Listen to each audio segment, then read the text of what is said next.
The May 19th, 2025 meeting of the Environment and Public Works Committee will now come to order. Will the clerk please call the roll? Ms. Bonnick.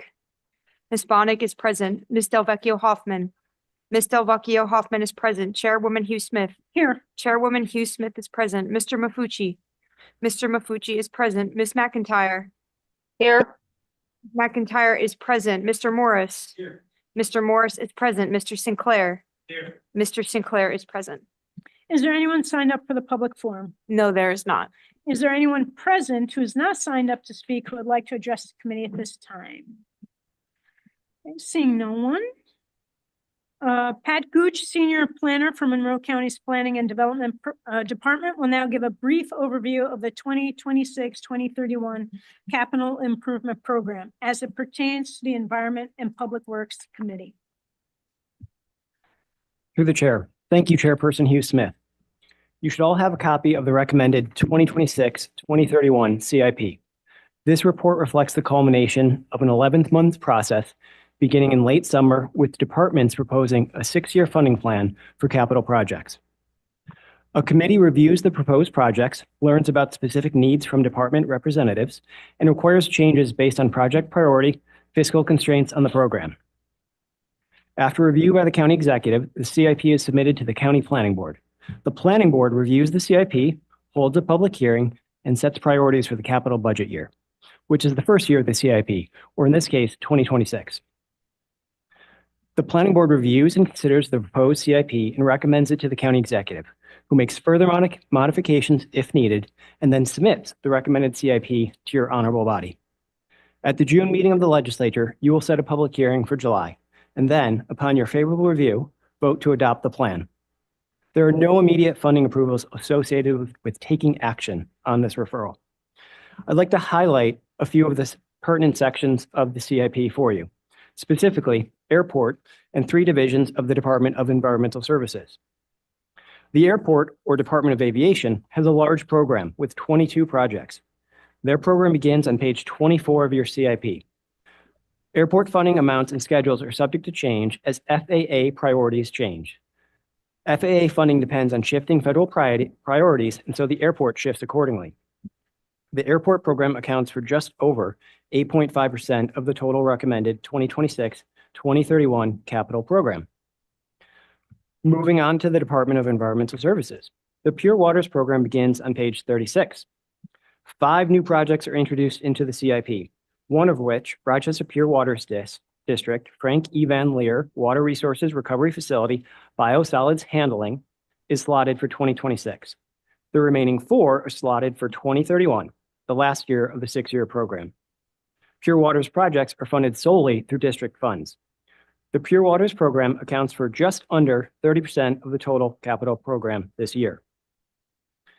The Facilities Management program begins on page 49 of your CIP. There are 2 new projects related to improvements to county facilities in this CIP.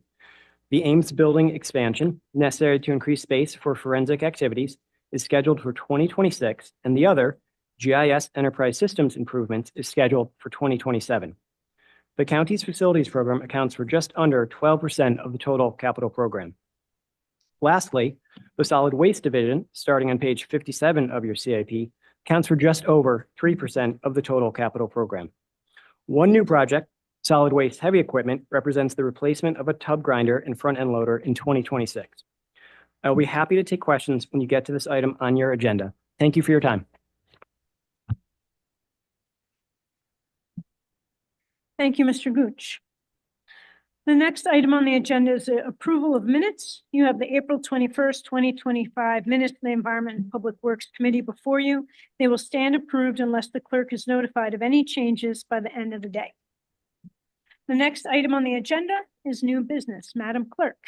25-0152, classification of action and determination of significant pursuant to the State Environmental Quality Review Act for the sale of county-owned tax foreclosure property located at Main Street, Scottsville, New York, 14546 in the town of Wheatland. Moved by Legislator Bonnick, seconded by Legislator Maffucci. Is there any discussion? Seeing none, all in favor, please say aye. Aye. Any opposed? Item carries. Next item.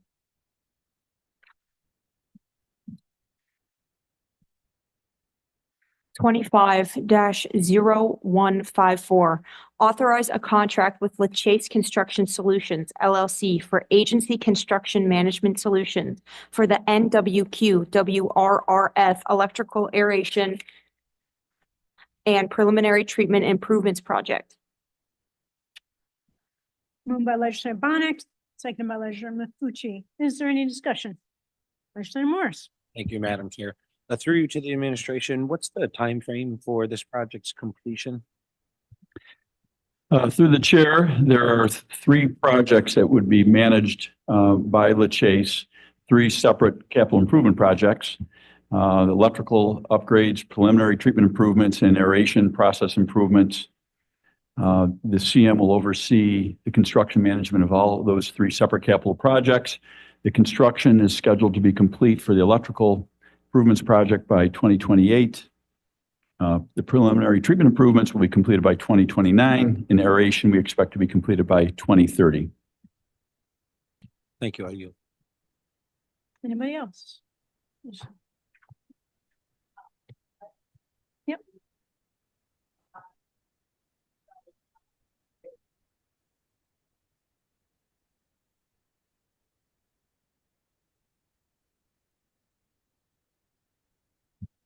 Through the chair, yes, we can provide updates periodically throughout the projects.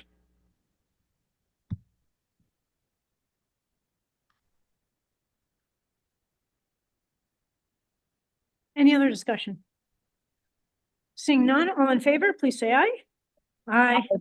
Any opposed? Item carries. Next item. Twenty-five 157. Oh, sorry, 25-0156. Authorize a contract with CNS Engineers, Inc. for professional design services for the MCC Downtown Campus Career Center project. Moved by legislator Bonnet, seconded by legislator Maffucci. Is there any discussion? Seeing none, all in favor, please say aye. Aye. Any opposed? Item carries. Next item. 25-0157.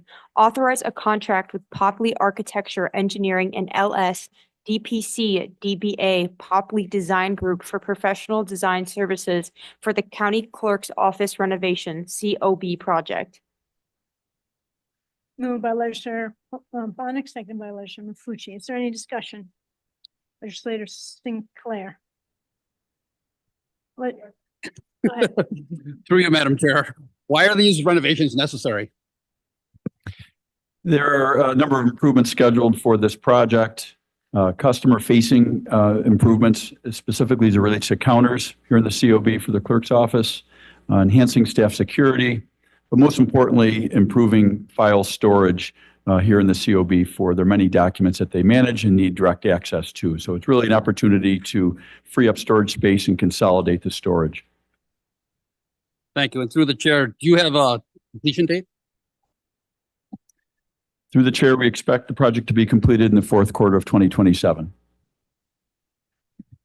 And through you, Madam Chair, will there be any disruption in services?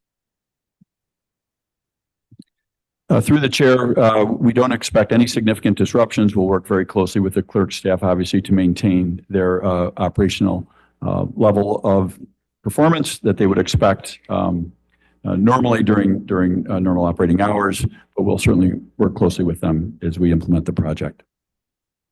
Thank you. I yield. Is there any other discussion? No, question 2 was my question, so thank you very much for asking. Sorry, I looked at your notes. Appreciate it. Okay, seeing no other discussion. Oh. Well, Legislator Morris? Yep. Thank you, Madam Chair. Through you to the administration, is there an estimate for the total cost of the actual physical work to be done at this point? Or an estimate? Through the chair, the total bond resolution amount is $2.5 million.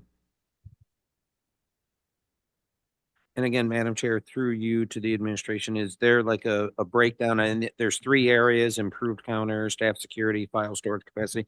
Is there a breakdown out of that 2.5 million, what each of those would be? Through the chair, that will be developed during design. And the funding for the project was authorized in 2024 as part of the operating capital budget in 2024. Okay, thank you. And again, Madam Chair, through you to the administration, you may have said this, I apologize if I missed it. When you say file storage capacity, is that digital, physical, both? Is it storage of physical files? Is it storage of digital data?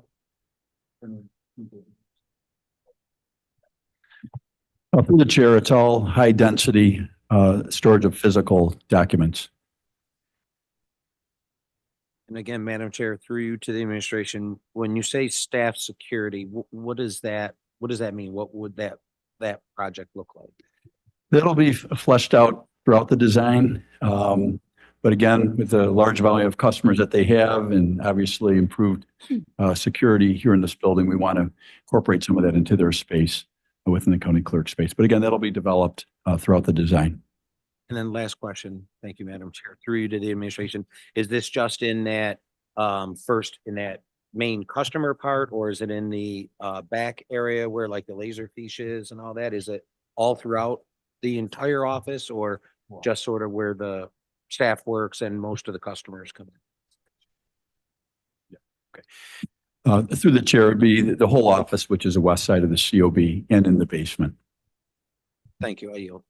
Yeah, thanks. And just to clarify, to the administration, you're not looking for more staff that does security. You're looking for physical renovations that enhance the security of the staff. To the chair, that is correct. Thank you. And then secondly, would you be anticipating that clerk's office would be expanding into any additional rooms than it's in right now? Through the chair, not at this time. Okay, thank you. Anybody else? No, all in favor, please say aye. Aye. Aye. Aye. Opposed? Item carries. Next item. 25-0158, adopt 2026 through 2031 capital improvement program. Moved by legislator Bonnet, seconded by legislator Maffucci. Is there any discussion? Legislator Morris. Thank you, Madam Chair. Through you to the administration, I was keeping track when you were noting what new projects there were. I missed if there were any new projects for the airport. And I'm assuming when you said new projects, meaning from the 25 to 26 CIP? Or 24 to 25, if I'm saying that right.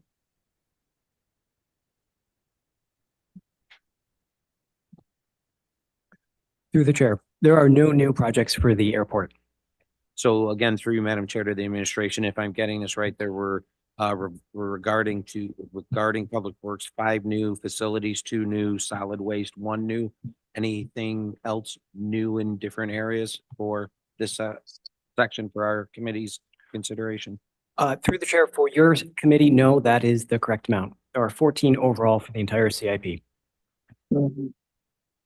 And again, Madam Chair, through you to the administration, were any projects in this portion of the CIP delayed, downsized, or canceled? And if so, could you please provide us a list of those? Through the chair, we can provide you a list of those. Thank you. I yield. Is there any other discussion? So to the administration, do you have an analysis or breakdown of how the CIP impacts our climate action plan? Through the chair, no, not at this point. Okay, thanks. Anybody else? Okay, all in favor, please say aye. Aye. Any opposed? Item carries. Next item, 25-0126, classification. 162. Oh, 162, Mhm. classification of action and determination of significance pursuant to the State Environmental Quality Review Act for the Midvale Commons project funded through the Monroe County Home Investment Partnerships Home Program. Moved by legislator Bonnet, seconded by legislator Maffucci. Is there any discussion? Seeing none, all in favor, please say aye. Aye. Any opposed? Item carries. Next item. 25-0163, classification of action and determination of significance pursuant to the State Environmental Quality Review Act for the Belinsky Gardens project funded through the Monroe County Home Investment Partnership Home Program. Moved by legislator Bonnet, seconded by legislator Maffucci. Is there any discussion? Seeing none, all in favor, say aye. Aye. Opposed? Item carries. Next item.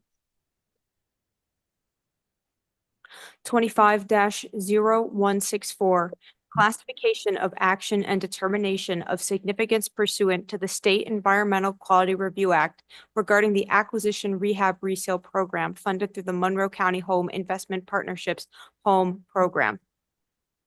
Moved by legislator Bonnet, seconded by legislator Maffucci. Is there any discussion? Seeing none, all in favor, say aye. Aye. Any opposed? Item carries. Next item.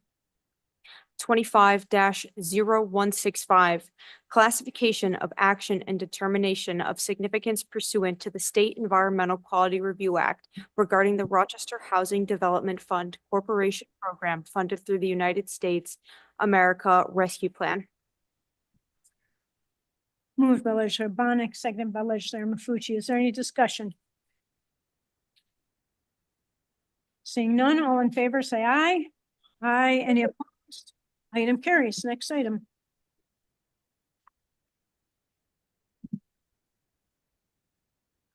25-0166, classification of action and determination of significance pursuant to the State Environmental Quality Review Act regarding the first-time home buyers program funded through the Monroe County Home Investment Partnerships Program.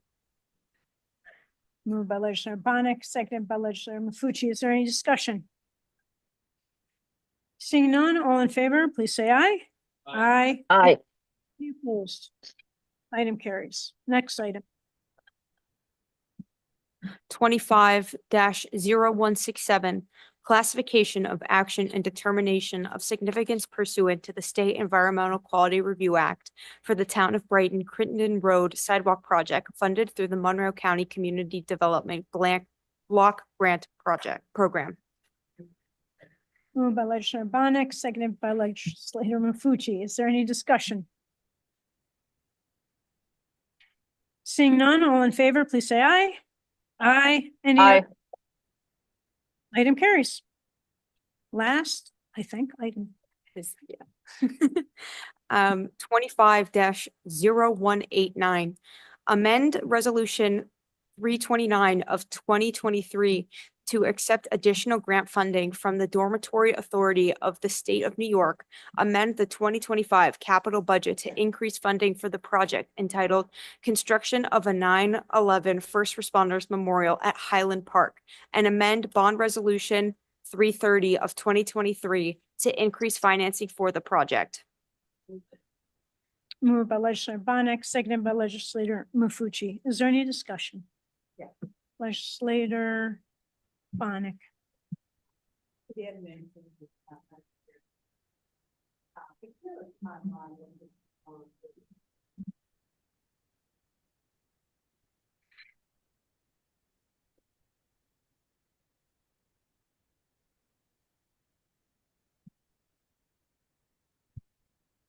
Through the chair, September 11th, 2026. So next fall. Through the chair, that is correct. Thank you. I yield. Legislator Maffucci. Thank you, Madam Chairperson. Just a comment. This is a wonderful project. I can't wait for it to be finished. To honor our first responders who did what they needed to do that day. I'm a born and bred New Yorker, so very, very, very very, very proud we're doing this. Thank you. Mhm. Yeah. To the administration, is there a spot picked out already in Highland Park where it'll be located? To the chair, that is correct. The location is just south of Highland Ave, east of South Avenue, kind of right at the corner there. East or south at the corner. Okay, great. Thank you so much. Anybody else? Yes, Legislator Morris. Through you, Madam Chair, to the administration. So the additional 100,000, did that come out as a result of the project triggering it, or was additional grant monies offered up by DASNY to put into the project? Through the chair, the project costs escalated through time. As a result, we had conversations with the sponsor who originally sponsored this project, to which another $100,000 was made available. That's wonderful. Good. All right. Thank you. I yield. Anybody else? Okay, all in favor, please say aye. Aye. Aye. Any opposed? Item carries. Are there any other matters to come before this committee? There being no other matters, the May 19th, 2025 meeting of the Environment and Public Works Committee stands adjourned. The next meeting of the Environment and Public Works Committee will be held on Monday, June 23rd, 2025 at 5:15 p.m. The May 20th, 2025 meeting of the Human Services Committee will now come to order. Will the clerk please call the roll? Mr. Blankley. Mr. Blankley is present. Ms. Bonnick. Ms. Bonnick is present. Mr. Brew. Mr. Brew is present. Mr. Cruz. Presente. Mr. Cruz is present. Mr. Dondorfer. Mr. Dondorfer is present. Chairwoman Hasman. Here. Chairwoman Hasman is present. Mr. Milne. Here. Mr. Milne is present. Ms. Smith. Ms. Smith is present. Ms. Vasquez Simmons. Here. Ms. Vasquez Simmons is present. Is there anyone present who is not signed up to speak? Oh, is there anyone signed up for the public forum? No, there's not. Is there anyone present who is not signed up to speak who would like to address the committee at this time? Come forward. Please come forward to the podium. You will have 2 minutes in which to address the committee. Please conclude when the buzzer sounds. Thank you.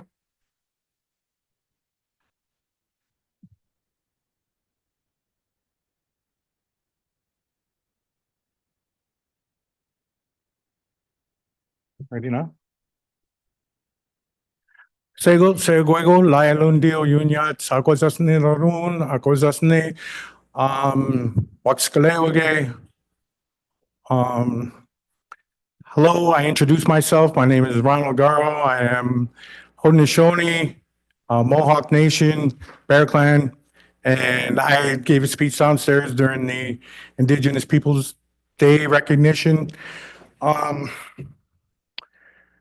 I only have 2 minutes, so this is really tough, and I didn't really come up with anything, but I couldn't help but notice that the flag isn't flying out front anymore, and I'm not sure why that is. Somebody said they try to rotate it to give everybody a chance, but I think the flag of the Iroquois Confederacy, the Haudenosaunee, you call them the Iroquois, we call ourselves the Haudenosaunee. Flag is a little more important than that. We are the original people of this nation. Our contributions to this country are unparalleled. The democracy was based upon our government, and we were practicing democracy long before the colonists came. We also influenced women's rights and the early women's suffragists, and that also happened here in Rochester. The Haudenosaunee Confederacy and the Iroquois Confederacy was founded by the Peacemaker. The Peacemaker came from across the lake over to here. He landed right here in Rochester. So democracy has roots in Rochester, which I think should be recognized. And one of the recognitions and a way the county could recognize and honor the original people is by flying our flag, not just during Indigenous Peoples Day or Native American Heritage Month, but every day. There's about 15 flagpoles out there, and I think space could be made for that. I guess I'm done. y'all go. Want to give out here. Oh, thank you. Thank you. So we'll start this evening with a presentation. Pat Gooch, Senior Planner for Monroe County's Planning and Development Department, will now give a brief overview of the 2026-2031 Capital Improvement Program as it pertains to the Human Services Committee. Thank you, Chairperson Hasman. You should all have a copy of the recommended 2026-2031 CIP. This report reflects the culmination of an 11-month process beginning in late summer, with departments proposing a 6-year funding plan for capital projects. A committee reviews the proposed projects and requires changes based on project priority and fiscal constraints on the program. After review by the county executive, the CIP is submitted to the county planning board. The planning board reviews the CIP, holds a public hearing, and sets priorities for the capital budget year, which is the first year of the CIP, or in this case, 2026.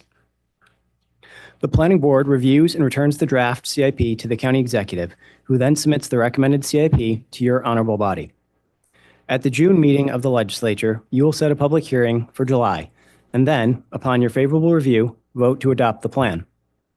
There are no funding approvals associated with taking action on this referral. The medical examiner's program is found on page 11 and 12 of your CIP. Each year, the office evaluates instrumentation lifespan and capabilities. This evaluation determines the schedule of equipment replacement based on lifespan and to improve capabilities such as sensitivity and/or analytical capacity based on recent technology. The medical examiner's proposed program is the smallest in this year's CIP, at less than 1/4%. The Monroe Community Hospital program begins on page 18 of the CIP.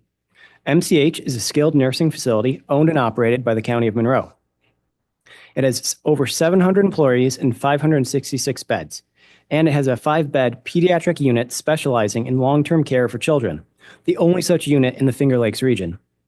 MCH is a complex facility that requires maintenance and improvements to the grounds, physical plant, kitchen, laundry, medical service, patient furnishings, and information technology.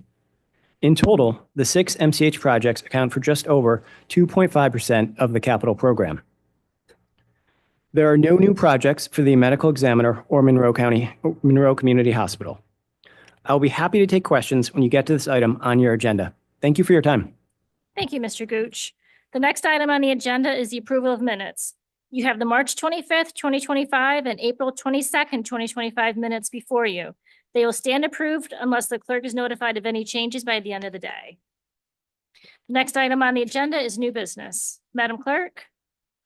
Referral 25-0158, adopt the 2026-2031 Capital Improvement Program. Second. Moved by Legislator Blankley, seconded by Legislator Cruz. Is there any discussion? Yes, Legislator Smith. Thank you, Madam Chairwoman. Through the chair, have any projects in this portion of the CIP been delayed, downsized, or canceled? And can you provide a list if that happened? Through the chair, yes, we can provide a list. Thank you. And a follow-up through the chair to the administration. Have any new projects been added to this portion of the CIP? No, the medical examiner's office and the Monroe Community Hospital did not add any new projects. Thank you. I yield the floor. Thank you. Any other discussion? Seeing none, all those in favor, please signify by saying aye. Aye. Aye. Item carries. Next item, please. Referral 25-0170, acceptance of a grant from Health Research, Inc. for the Expanded Partner Services Initiative. Second. Moved by Legislator Blankley, seconded by Legislator Cruz. Is there any discussion? Yes, Legislator Dondorfer. Hi, thank you. Through you to the administration, what are the current rates of HIV in the community, and have we seen a steady decrease over the past years?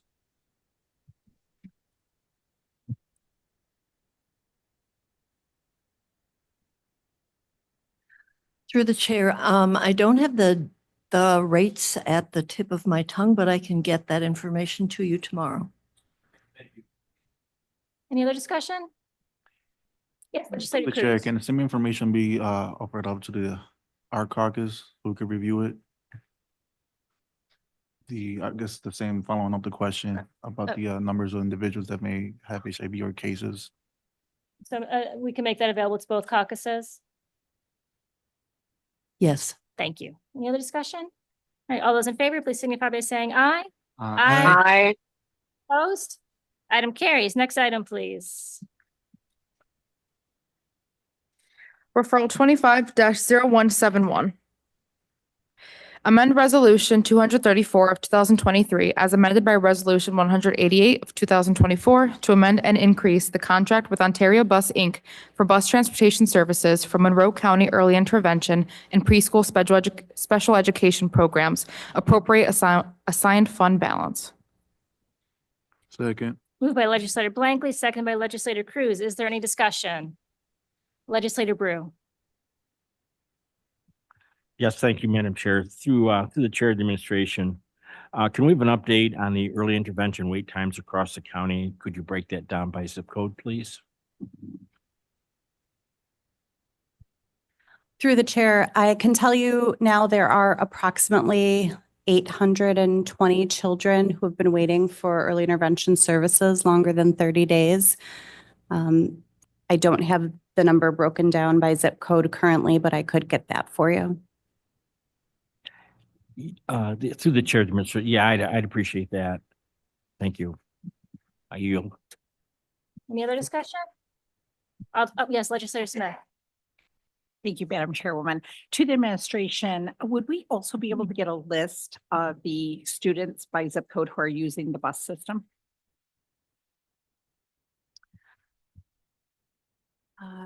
Through the chair, yes, I should be able to get you a list easily for preschool special education children, which is the majority of the children using the services, and might take a little bit longer, but I could get the early intervention numbers, I believe, as well by zip code. Great. Thank you so much. I yield the floor. Legislator Brew. That's to the Chair of the Administration. I have a follow-up question regarding the number of kids on the wait list. So is that 800 number, how is that like running year over year? Have we seen a kind of a significant increase over the last couple of years, a decrease, or how are we doing if you were to looking at that as a graph with 5 or 6 years up until this date? Through the chair, over the past 5 years, we have seen an increase in those numbers. In 2019, they were always under a couple of hundred, and little by little it's increased throughout the year. We see it go down at certain times, and then it goes back up. Right now is a time where it has gone back up in the summer when some of the preschool providers are no longer seeing kids in preschool. They'll have some availability, and we'll see that number decrease a bit in the summer. Okay. Through the Chair of the Administration, follow-up question to that. So that would you attribute that to a chronic lack of providers out there, as we've seen in the past, in terms of the root cause of the wait list? Through the chair, yes, I would. To the Chair of the Administration, so is it safe to assume we've actually lost providers over the last few years? Through the chair, we haven't lost any major agencies in early intervention, but we certainly know that providers are leaving those agencies to go work in other settings. Through the Chair to the Administration, another question, please. So if you were to say, what type of a remedy item would you say would be available to actually reverse the trend of the providers leaving and going to different employment opportunities? Through the chair, there are a number of advocacy activities happening across the state, including ideas for tuition reimbursement for those types of professions, increasing the reimbursement rates and changing the rate structure so that folks are paid for their time when they're not seeing children directly, but their administrative duties, their travel time. Those are some of the initiatives. right? I'm sorry, to the chair of the administration, just a following comment. My 10 years in the ledge, we've been dealing with this for a long time, right? And it's unfortunate. I'm not pointing the fingers at anybody, but the kids are the ones that are really the ones that are left outside and not able to get the services that they deserve. So I do hope at some point in the future, some sort of a remedy can be at hand that we can really provide the kids with the services that they deserve and need. Thank you. I yield. Yep, Legislator Smith? Thank you, Madam Chairwoman. I had one follow-up, excuse me, about the transportation. How is it decided on what child receives transportation and which ones don't? Through the chair, for the early intervention program, only those children that are attending a group are eligible for transportation, and only those families that can demonstrate that they're not able to get their child to the group. So, if they have a vehicle, if they're able to do so, then they need to transport their child. For preschool, we encourage families to transport their child as much as possible when they can, but they have the right to transportation, even if they have the ability to transport the child. Thank you. Any other discussion? Yes, Legislator Cruz? Through the chair, I mean, as a new legislator, I guess I want to know, is this the only bus entity that can provide these services in the county? Through the chair, this is currently our only vendor, and they were the only company to respond to the RFP in 2023. Through the chair to the administration, why would not another RFP be put out? Through the chair, there is another RFP planned to be released in July, for the start date of July of 2026. Through the chair to the administration, is this increase in funding meant to sustain the current level of need, or is it because there has been an increase of need of services? Through the chair, we have seen an increase in need for services. So the overall volume has increased of children in general. And then we've also had 3 additional early intervention groups open up this year, as well as 4 additional preschool classrooms, which did increase the capacity for children to be served. Thank you. Through one last question, through the chair to the administration, I heard you mention that in 2019 that the numbers of, correct me if I'm wrong, but the number of kids needing these services were 100 or less. Was that correct? Through the chair, I believe I said 300, 300. but I would have to double check those numbers to get back to you from 2019 to be certain. Okay. And would you know off the top of your head that through the chair to the administration, would you know the top of your head the numbers for 2025 or 24? Through the chair, can you please repeat that? I missed the end. What are the numbers of children in need of these services in the year 2024 and or 2025? Through the chair, in terms of transportation services, last year there were around 650 children who had transportation services during the 23-24 school year. And this year, for the 24-25 school year so far, it is around 720 distinct children. Thank you. That'll be all. Thank you. Any other discussion? All those in favor, please signify by saying aye. Aye. Any- Aye. Item carries. Next item, please. Referral 25-0172. Amend Resolution 428 of 2024 as amended by Resolution 97 of 2025, authorization to contract for Office for the Aging programs in 2025 to 2026. Move it.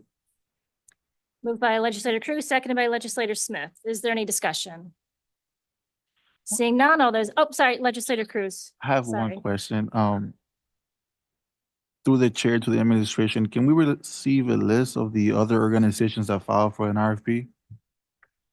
Or that filed, to be able to, Through the chair, we had 3 respondents. Food Link of Greater Rochester, Effortlessly Healthy of Rochester, as well as URMC Home Care. thank you. That'll Through be the all. chair. Any other discussion? All those in favor, please signify by saying aye. Aye. Any opposed? Item carries. Next item, please.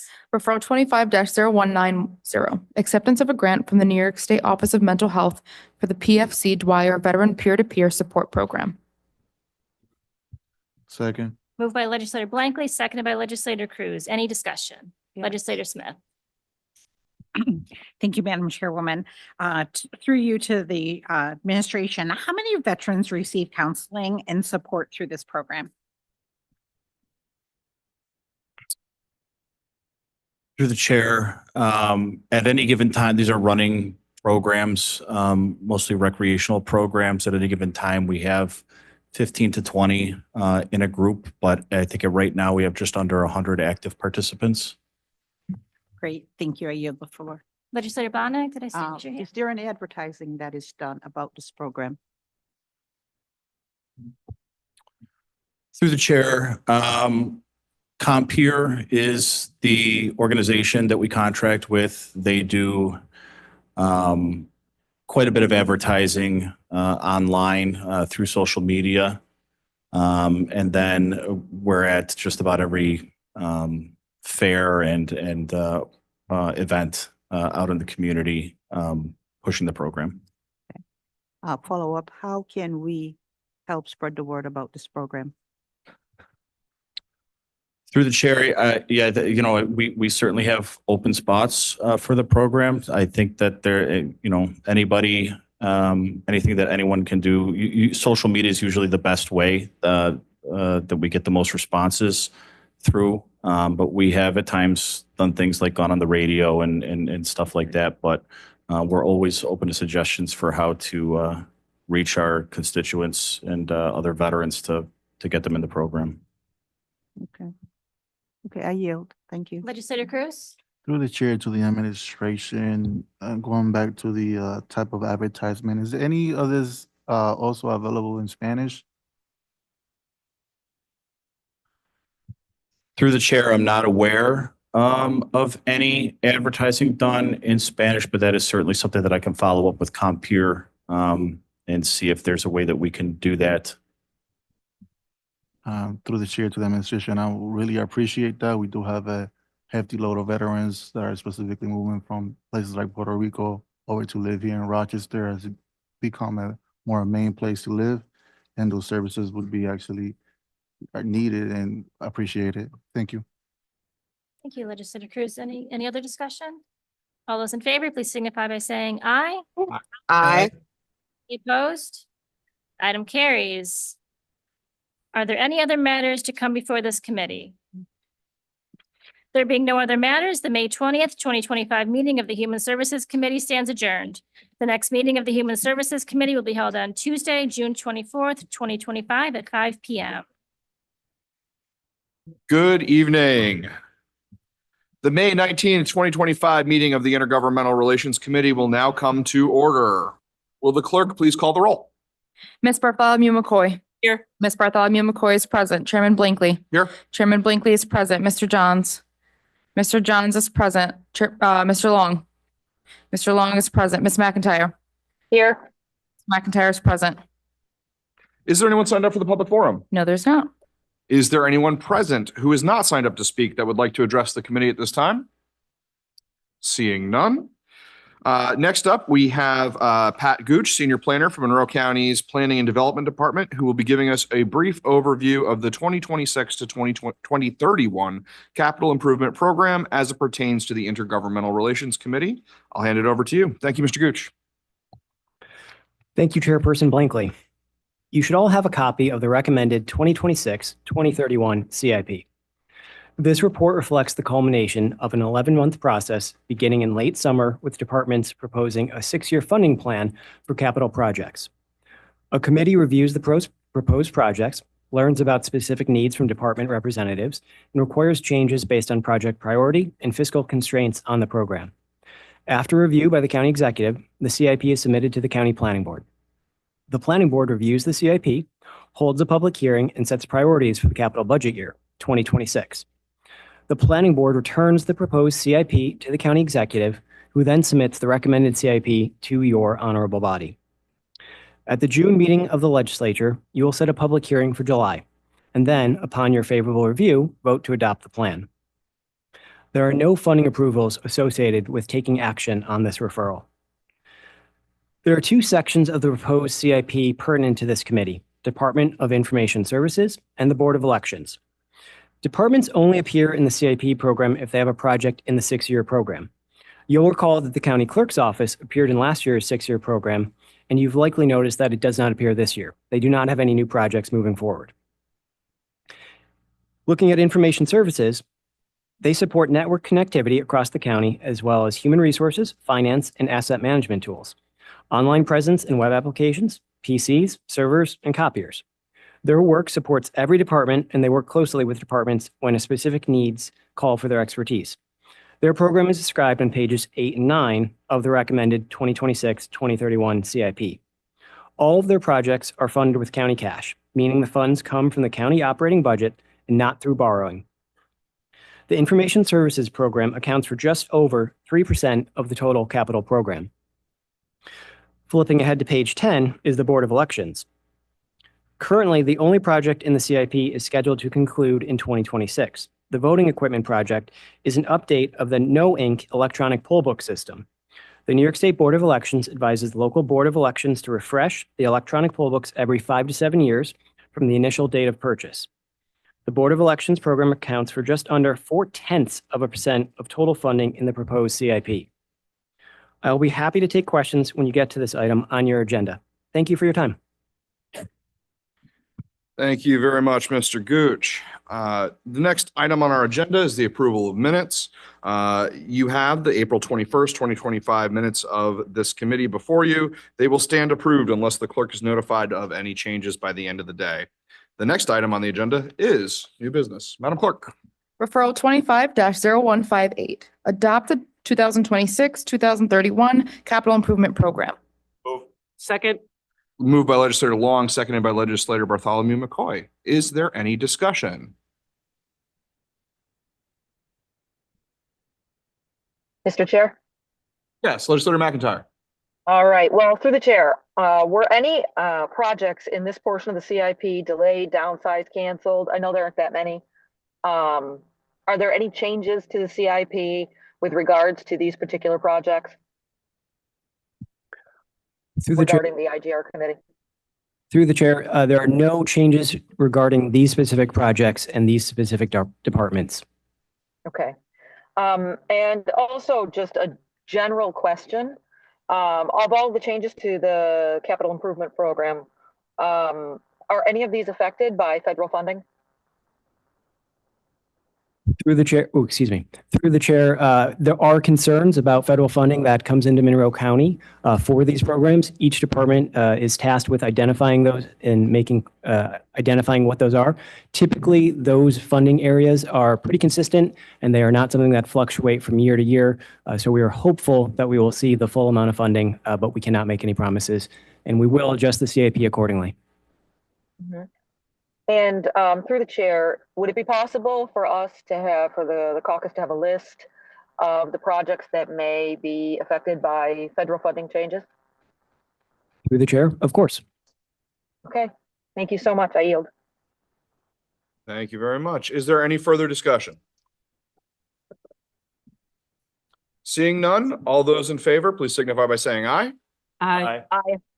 Any opposed? Item carries. Next item, please. Referral 25-0178, authorize an intermunicipal agreement with the Hilton Central School District for the purchase of fuel for vehicles of the Monroe County Sheriff's Office. Move it. Second. Moved by legislator Long, seconded by legislator Bartholomew McCoy. Is there any discussion?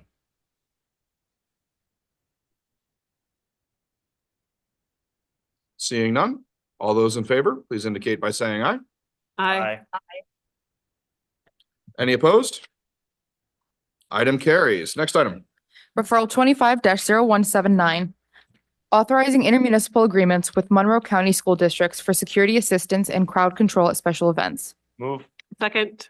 Moved by legislator Long, seconded by legislator Bartholomew McCoy. Is there any discussion on this item? Mr. Chair? Yes, legislator McIntyre. Yes, through the chair. It is to my understanding that this funding will not be utilized, or I'm sorry, that this agreement with the sheriff's department will not be utilized in standard school board meetings. Is that correct?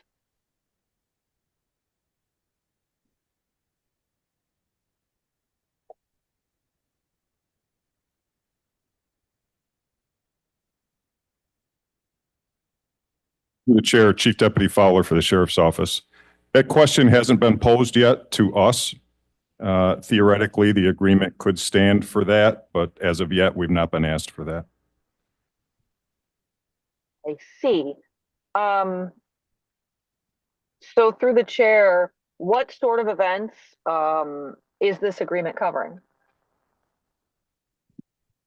Through the Chair, this agreement covers large athletic events, high school proms, banquets, all sorts of events like that. We routinely get about 5 to 6 requests a year. Mm-hmm. And well, through the chair, could we have a list of what constitutes or the criteria that constitute as a special event? Through the Chair, there is no criteria for that. That'll be based upon a discussion between myself and the school district. Okay. I'll reserve any other questions I have for future meetings, and I yield the floor. Thank you. Thank you, legislator McIntyre. Is there any further discussion?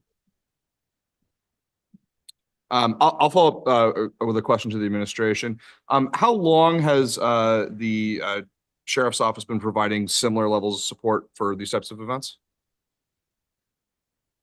Through the Chair, I don't have the exact year that we started, but it has been several years. A decade or more? I would say approximately 15, but I would have to research to get an exact number. Oh, thank you. I appreciate that. Any further discussion? All those in favor, please indicate by saying aye. Aye. Any opposed? Item carries. Next item. Referral 25-0183, acceptance of a grant from the New York State Department of Health for the County Emergency Medical Services Support Grant and authorize intermunicipal agreements with municipalities and fire districts in Monroe County. Move it. Second. Moved by legislator Long, seconded by legislator Bartholomew McCoy. Is there any discussion?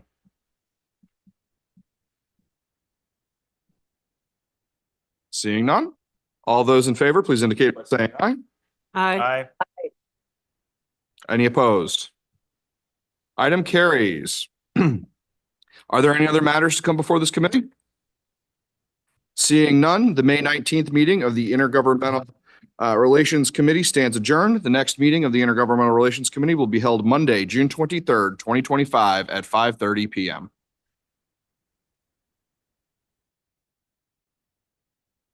The May 19th, 2025 meeting of the Planning and Economic Development Committee will now come to order. Will the clerk please call the roll? Mr. Chardy. Mr. Chardy is present. Mr. Cruz. Presente. Mr. Cruz is present. Chairman Frazier. Present. Chairman Frazier is present. Ms. Hasman. Ms. Hasman is present. Mr. McCabe. Mr. McCabe is present. Is there anyone signed up for the public forum? No, there is not. Is there anyone present who has not signed up to speak who would like to address the committee at this time? If there are none, that concludes the public forum. Pat Gooch, Senior Planner for Monroe County's Planning and Development Department, will now give a brief overview of the 2026-2031 Capital Improvement Program as it pertains to the Planning and Economic Development Committee. Thank you, Chairperson Frazier. You should all have a copy of the county executive's recommended 2026-2031 CIP. The process for pulling together the CIP is largely the same most years. In fall, departments are asked to propose projects for the CIP according to guidelines established by the CIP Review Committee. Guidelines include consistency with last year's program, funding constraints, and adding new projects in the out years of the program unless clearly justified. There are 14 new projects in this year's CIP program. 71% of that funding is scheduled for the out years, with the remaining funding scheduled for 2026 in 5 different projects, roughly $11 million in 2026. Of those 5 projects scheduled for 2026, most are maintenance-related projects that have now risen to a priority. Throughout the fall, the CIP reviews the proposed project and makes changes based on project priority, fiscal constraints in the program. Earlier this year, the committee presents a recommended CIP based on our understanding of departmental need to the county executive. The county executive's comments are incorporated into the CIP, and he submits his proposed CIP to the county planning board. In March, the Monroe County Planning Board reviews the CIP, holds a public information meeting, sets priorities for the capital budget year, which is the first year of the CIP, 2026, and submits its recommended CIP to the county executive. The county executive takes the opportunity to make further revisions if needed, and then submits the recommended CIP to your honorable body for its May meeting. In June, the legislature will set a public hearing to be held at the July legislature meeting. At that same legislature meeting, you will consider, and upon your favorable review, vote to adopt the plan. The capital budget year is presented with the operating budget and is considered in December, when bond resolutions are passed for the projects scheduled for 2026. I'll walk you through the CIP document. The 6-year program is summarized in Table 1 on pages 4 to 5 of the CIP. Let's look at the program in terms of funding sources, budget year funding, and new projects. Recommended total program funding is nearly $562 million for 13 departments of Monroe County. Total county funding, which is all but Monroe Community Hospital, Airport, Pure Waters, and Solid Waste, is just over $280 million in the recommended CIP, which is approximately 50% of the total CIP. There are 2 kinds of county funding, bonding and county cash. Projects that use county cash are paid for out of operating funds and do not affect the county's debt. Projects that require bonding contribute to the county's debt. Debt estimates are visualized on Chart 2 on page 3. District funding is used by Pure Waters and accounts for almost 30% of the total CIP funding. There are 2 kinds of district funding, bonding and district cash. Projects that use district cash are paid for out of operating funds and do not impact Pure Water's debt. Monroe County Water Authority is also district funded. Enterprise funding or user fees relate to the hospital, airport, and solid waste. They account for 7% of the total CIP funding. There are 2 kinds of enterprise funding, bonding and cash. Projects that use cash are paid for out of operating funds. State and federal funding is used at Monroe Community College, the airport, facilities, traffic engineering, highways and bridges, and sheriff's programs. Together, state and federal funding account for just under 13% of the CIP. There is currently no private funding scheduled in the recommended CIP. Private funding often comes into the CIP when a road project is partially funded by a municipality or a private developer. Now I'm going to highlight a few departments with new projects in the CIP. As I mentioned earlier, departments only appear in the CIP program if they have a project in the 6-year program. You will recall that the county clerk's office appeared in last year's 6-year program and does not appear this year. The Board of Elections has a project scheduled for 2026, but nothing else. If that holds, they will fall out of the next year's CIP. The Monroe Community College funding plan begins on page 13. It contains 9 projects, 2 of which are new. Reorganized front drop-off and campus gateway improvements, both of which stem from the 2020 Facilities Master Plan, and focus on upgrading the campus experience and navigation, including access for students and visitors using the Brighton campus. The MCC program accounts for less than 9% of the total 6-year capital program. Moving on to the Department of Environmental Services, the Pure Waters program begins on page 36. 5 new projects are introduced to the CIP, one of which, Rochester Pure Waters District Frank E. Van Leer Water Resources Recovery Facility Biosolids Handling, is slotted for 2026. The remaining 4 are slotted for the last year of the 6-year program, 2031. Pure Waters projects are funded solely through district funds. The Pure Waters program accounts for just under 30% of the total capital program. The Facilities Management program begins on page 49 of your CIP. there are two new projects related to improvements to county facilities in this CIP. The Ames Building expansion, which is necessary to increase space for forensic activities, is scheduled for 2026, and the other, GIS Enterprise Systems, is scheduled for 2027. The county's facilities program accounts for just under 12% of the total capital program. The 6-year program for county funding of the Parks Department begins on page 60. There are 14 parks projects in the CIP. One of these projects is new, Ellison Park Improvements, which is designed to mitigate the flooding impacts from high rain or water events that routinely affect several shelters in the park. The Parks program accounts for just over 2.5% of this recommended capital program. The Department of Transportation Highways and Bridges program begins on page 70 of the CIP, and it includes its annual projects designed to operate and maintain our roads. This includes annual milling and resurfacing projects, preventive maintenance projects, culvert replacement and bridge maintenance, and 12 projects on various county roads. The Traffic Engineering program is on page 82 and has several recurring projects to maintain safe traffic flow on roads in Monroe County, and in 2028, maintenance work to the James R. Pond Regional Traffic Operations Center. The DOT program accounts for just over 6% of the total capital program. The Sheriff's program begins on page 93. There are 11 projects in the Sheriff's program. 3 new projects include maintenance for the jail tower and vehicle replacement of the Sheriff's Incident Command Post. The Sheriff's program accounts for just over 4% of the total capital program. I'll be happy to take questions when the committee gets to this item on its agenda. Thank you for your time. Thank you, Mr. Gooch. The next item on the agenda is the approval of minutes. You have the February 24th, 2025 minutes of the Planning and Economic Development Committee before you. They will stand approved unless the clerk is notified of any changes by the end of the day. The next item on the agenda is new business. Madam Clerk? 25-0158, adopt 2026 through 2031 capital improvement program. Move it. Moved by Legislator Cruz and second by Legislator Hasman. Is there any discussion? Legislator Chardy. Yep, sorry. Yes, through the chair, for any of these projects in this portion of the CIP delayed, downsized, or canceled, and can you provide a list of those if there were?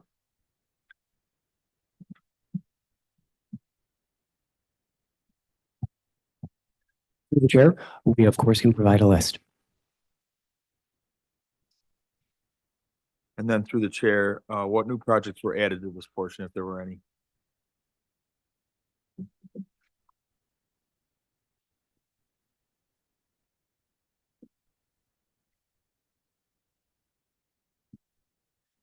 Through the chair, through the chair. There are several new projects in the CIP this year, 14 in total. They range from 2 new Monroe Community College projects, 5 DES projects, 2 DES Engineering and Facilities Management, 1 Solid Waste, 1 Department of Parks project, and 1 Public Safety project, and 3 new projects from the Sheriff's Office. I yield. Thank you. Is there any other discussion? Next item. Oh, all those in favor, please signify by saying, oh, there is discussion. I was just holding back. All those in favor, please signify by saying aye. Aye. Any opposed? Item carries. Next item. 25-0159, amend Resolution 194 of 2021 as amended by Resolution 173 of 2022 to extend the grant period of the Home Investment Partnerships American Rescue Plan Home ARP program and to authorize a contract with Kane Properties LLC for the development of the Fine Arts Lofts. Move it. Second. Moved by Legislator Cruz, second by Legislator Hasman. Any discussion? Yes. Through the chair, can you provide more details on this plan and how it came to be?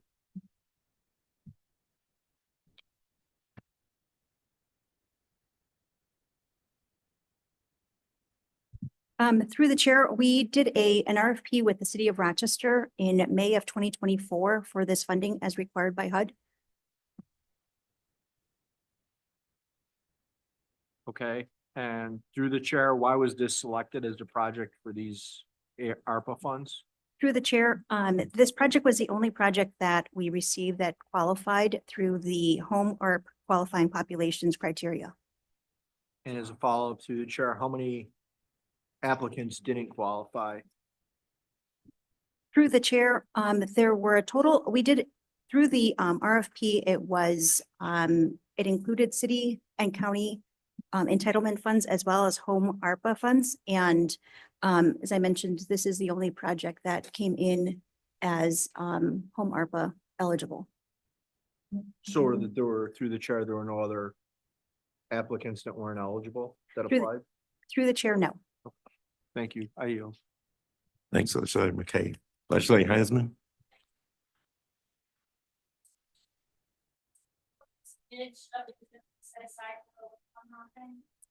Through the chair, the entire project is set aside for low-income individuals.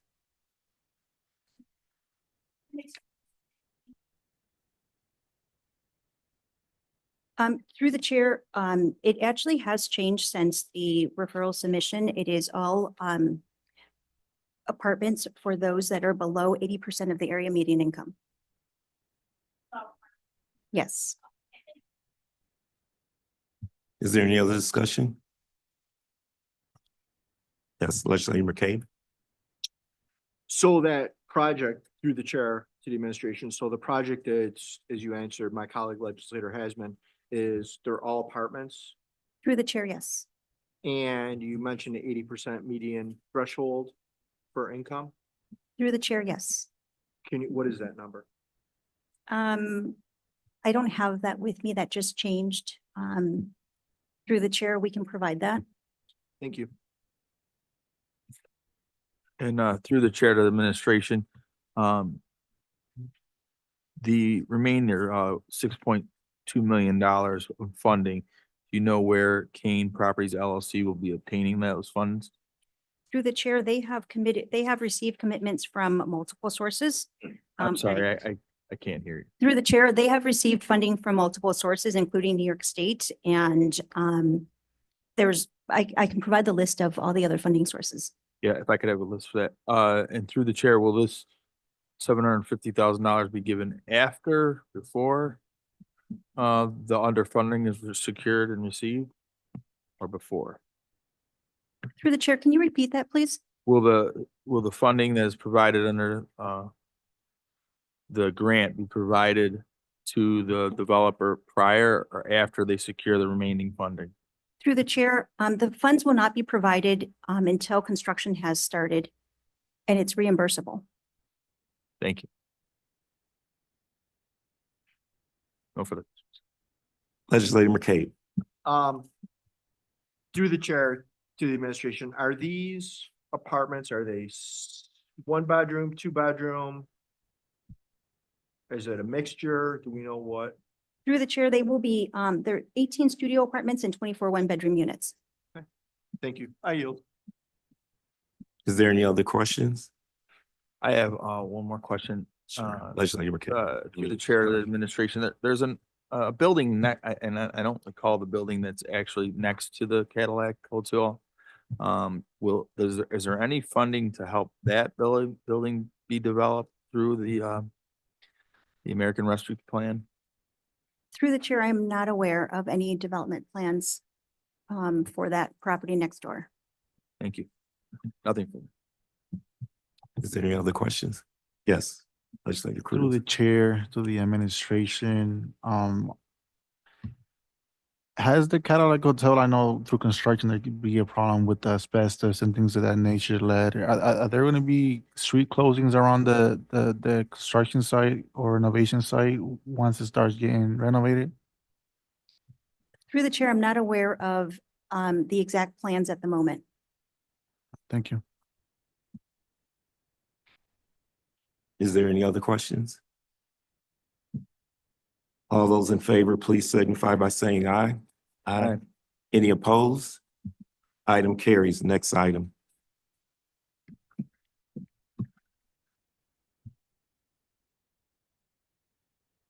25 160, amend Resolution 144 of 2024 to authorize an amendment to Monroe County's 2024 Annual Action Plan for the Community Development Block Grant, CDBG, program to revise a project scope and location to the United States Department of Housing and Urban Development. Move it. Second. Moved by legislator Cruz, seconded by legislator Hasman. Any questions? Through the chair to the administration, can you tell me why this is necessary and has this been done before? Through the chair, the original project was no longer eligible once HUD updated the low mod census tracts. It has been done before? Through the chair, yes. Thank you. Nothing further. Any other questions? All those in favor, please signify by saying aye. Aye. Any opposed? Item carries. Next item. 25 161, authorize grant contracts pursuant to the American Rescue Plan Act, ARPA. Move it. Second. Moved by legislator Cruz, seconded by legislator Hasman. Is there any discussion? Yes, legislator McCabe. Thank you, Mr. Chairman. Through the chair, could you take a moment to further explain what each of these initiatives are? Through the chair, the entire RFP was for affordable housing. The first-time homebuyer program would provide direct subsidies for down payment and closing cost assistance for income eligible first-time homebuyers. The rental housing development project, the Northfield, will develop and turn the entire project into low-income housing for seniors. Acquisition rehab would be to acquire vacant properties and rehab them for resale to income eligible first-time homebuyers. And for home improvement, it would be for owner occupied homeowners to have rehab completed on their home. And through the chair, with each of those, you just mentioned, for example, the 789,000 and change to Rochester Roots. What exactly does that look like? Through the chair, that is an acquisition rehab resale program. They will build on vacant property. And once the homes are completed, sell them to income eligible first-time homebuyers. Okay, and for example, the housing council at Pastone, that 600, can you just, I mean, I think you answered it, but I was trying to tie what was with what, I guess. So I thank you for your patience. Through the chair, that one is for down payment and closing cost assistance up to 30,000 per homeowner. And as a follow-up on that, that's throughout Monroe County, correct? Through the chair, yes. Thank you. And through the chair, are these funds part of the 4.2 million authorized in the last ARPA package? Through the chair, yes. And through the chair, with the exception of Rochester Roots or Fairport project, are the others planned to be offered or available countywide and not just in the city? I think you answered on the one that it is, but on the others? Through the chair, yes. Thank you. I yield. Is there any other discussion? Legislator Chardy. Sorry. And through the chair, what were the risk assessments for all these agencies?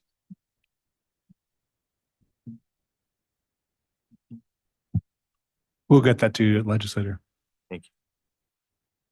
And then my final question, through the chair, with regards to all the ARPA initiatives, can we receive and be provided all the ERP audits? And the final product completion to date for all of the ARPA initiatives? And you can give us that after, I'm guessing. Legislator Brendan Fleming, Chief Deputy County Attorney. Many of them are, if not all, are online, but we can certainly provide those and or point you to them. Thank you. Nothing further. Thank you. Is there any other discussion? All those in favor, please signify by saying aye. Aye. Any opposed? Item carries. Next item. 25-0168, 2025 through 2029 5-year strategic plan and 2025 annual action plan for housing and community development in suburban Monroe County and grant submission to the U.S. Department of Housing and Urban Development. Move it.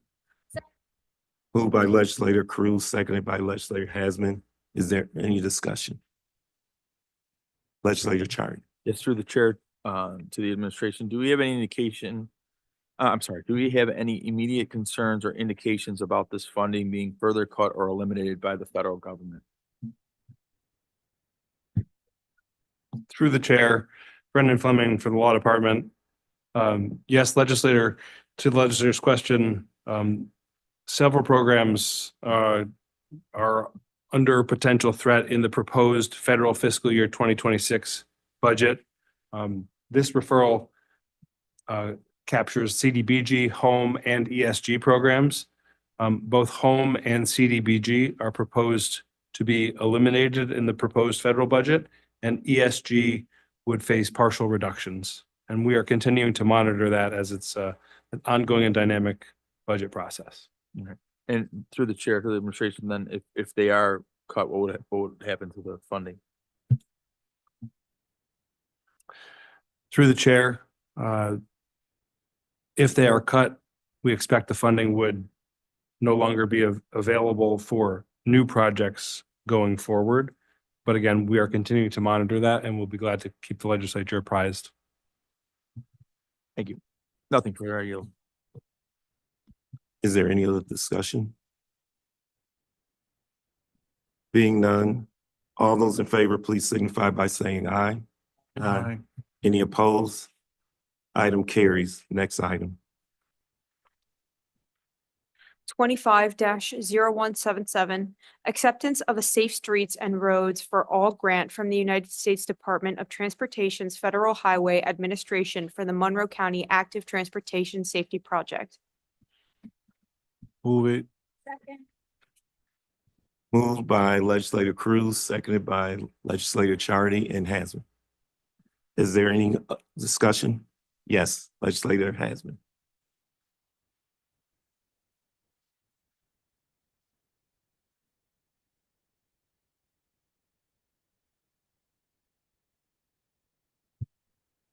Through the chair, yes, there are 10 high accident location areas. They are in Arundecoit, Brighton, Henrietta, Hilton, Brighton, Penfield, Webster, and Arundecoit again. And there are 4 school districts that we will be working with, three areas in Rochester, 1 in Greece. And then we have identified 5 corridors that we'll be working on, mostly in the city around the RTS bus station, but not exclusively. Great, thank you. I yield. Is there any other discussion? Can we get a list of those? Through the chair, absolutely. Thank you. If there's any other discussion? Nope. All those in favor, please signify by saying aye. Aye. Any opposed? Are there any other matters to come before this committee?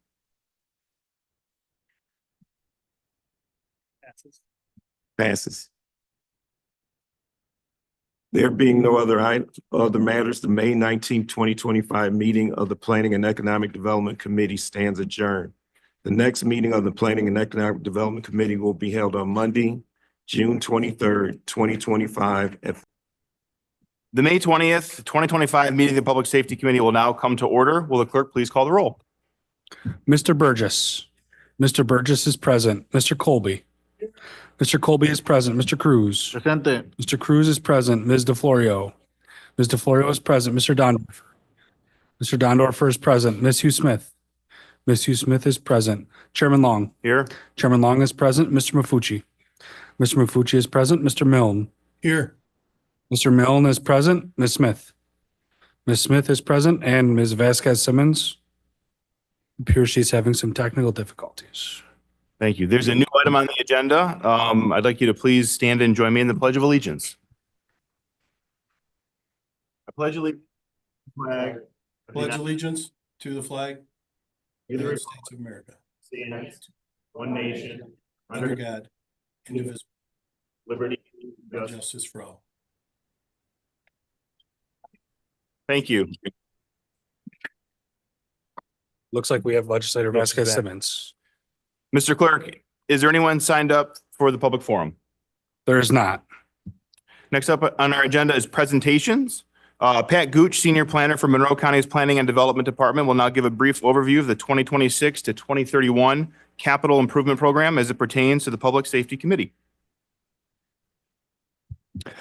Thank you, Chairperson Long. You should all have a copy of the recommended 2026-2031 CIP.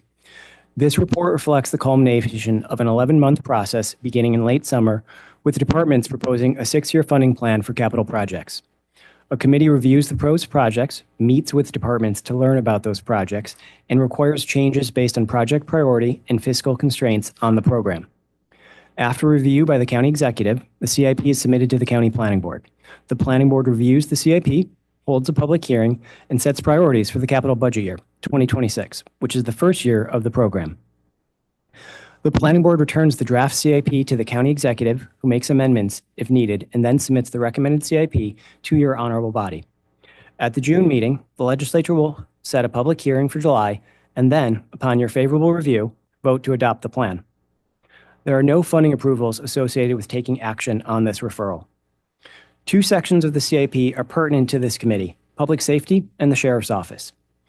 Information about the Department of Public Safety's 6-year program begins on page 84.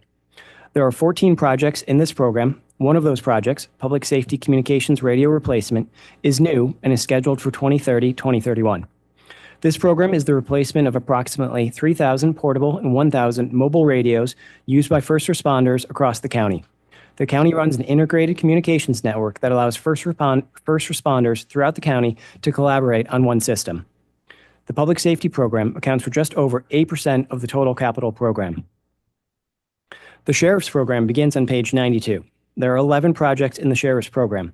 3 new projects include maintenance for the jail tower and vehicle replacement of the sheriff's incident command post. These are scheduled for 2026 and 2031. The sheriff's program is just over 4% of the total capital program.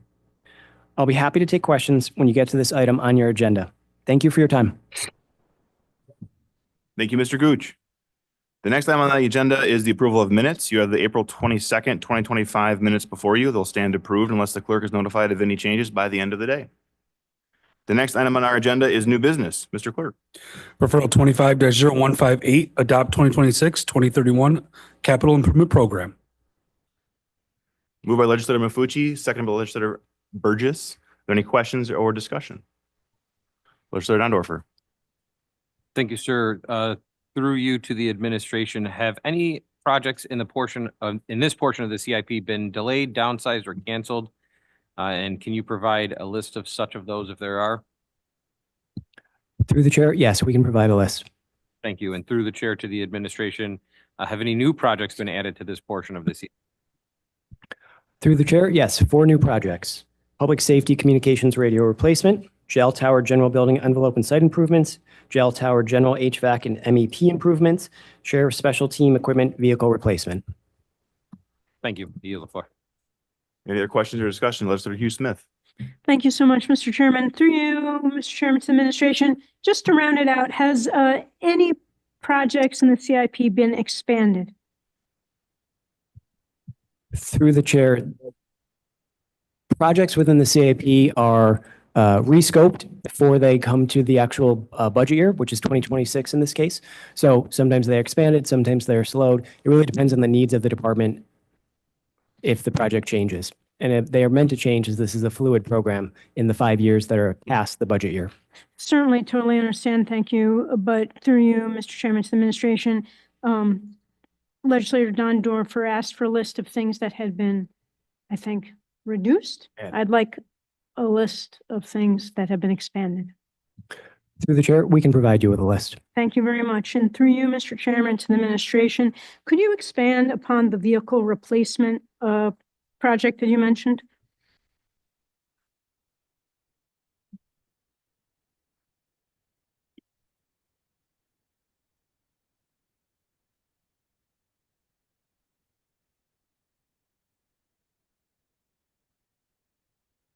Through the chair, Chief Deputy Fowler for the Sheriff's Office. The Sheriff's Vehicle Replacement Program is an ongoing program to periodically replace our patrol vehicle. We purchase a certain amount every year, depending on need, and it's an ongoing process. So it's something that will never drop off of the CIP. Yes, thank you. Understood.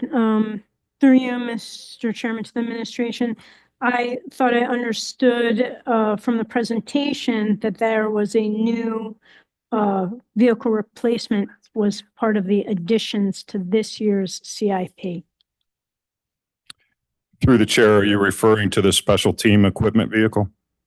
Perhaps it was described as a vehicle replacement command center item. Through the chair, yes, that's correct. It's a placeholder within this 6-year planning process, estimating the length of service of the current vehicles that we have, that approximately 2031 will be needing that funding to replace these vehicles. Thank you. And through you, Mr. Chairman, to the administration, how many vehicles then do you anticipate replacing annually, just in general? The chair, I don't have an exact number for you.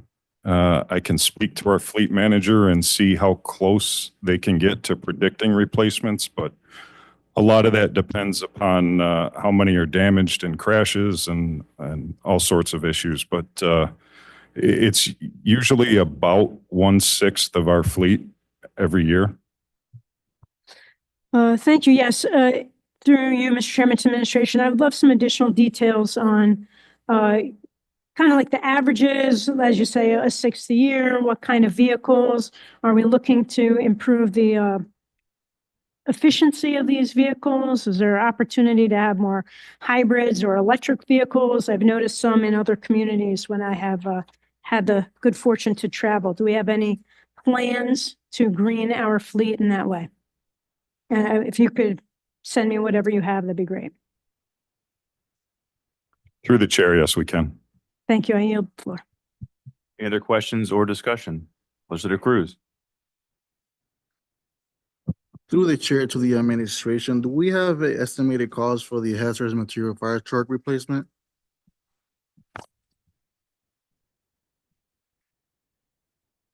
Through the chair, can you repeat the last portion of your question?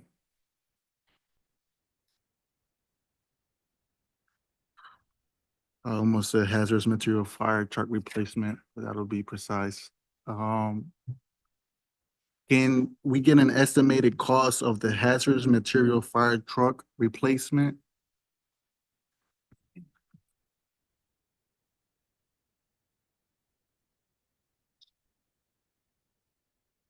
Through the chair, we'll get back to you with that information. Thank you. Through the chair to the administration, what scope of service would this hazardous materials truck be serving or providing? The county as a whole, every fire department?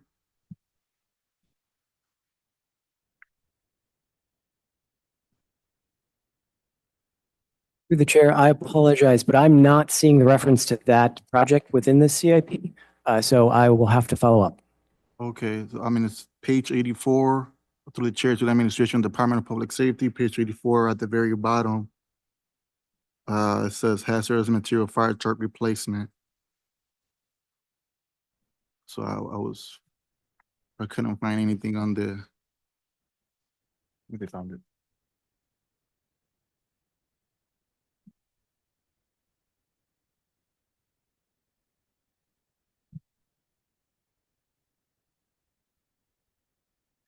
Through the chair, if you're referencing the hazmat vehicle associated with that, that was ordered nearly 2 years ago, and we're anticipating delivery very shortly. Okay. Thank you. Through the chair to the administration, what is the jurisdiction of this hazmat truck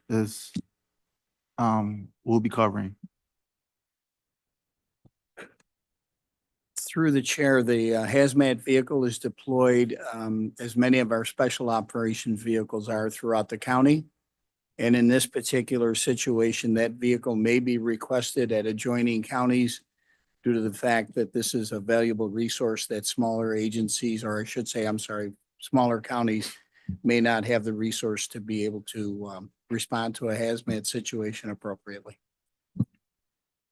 Through the chair to the administration, do we have a count on the amount of hazmat rigs, trucks, that are in service currently in the county of Monroe throughout all the different fire departments?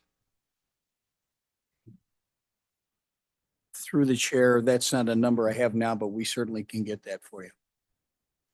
Through the chair to the administration, thank you, by the way. Through the chair to the administration, do these other counties provide any sort of funding, appropriate percentage funding, for this rig?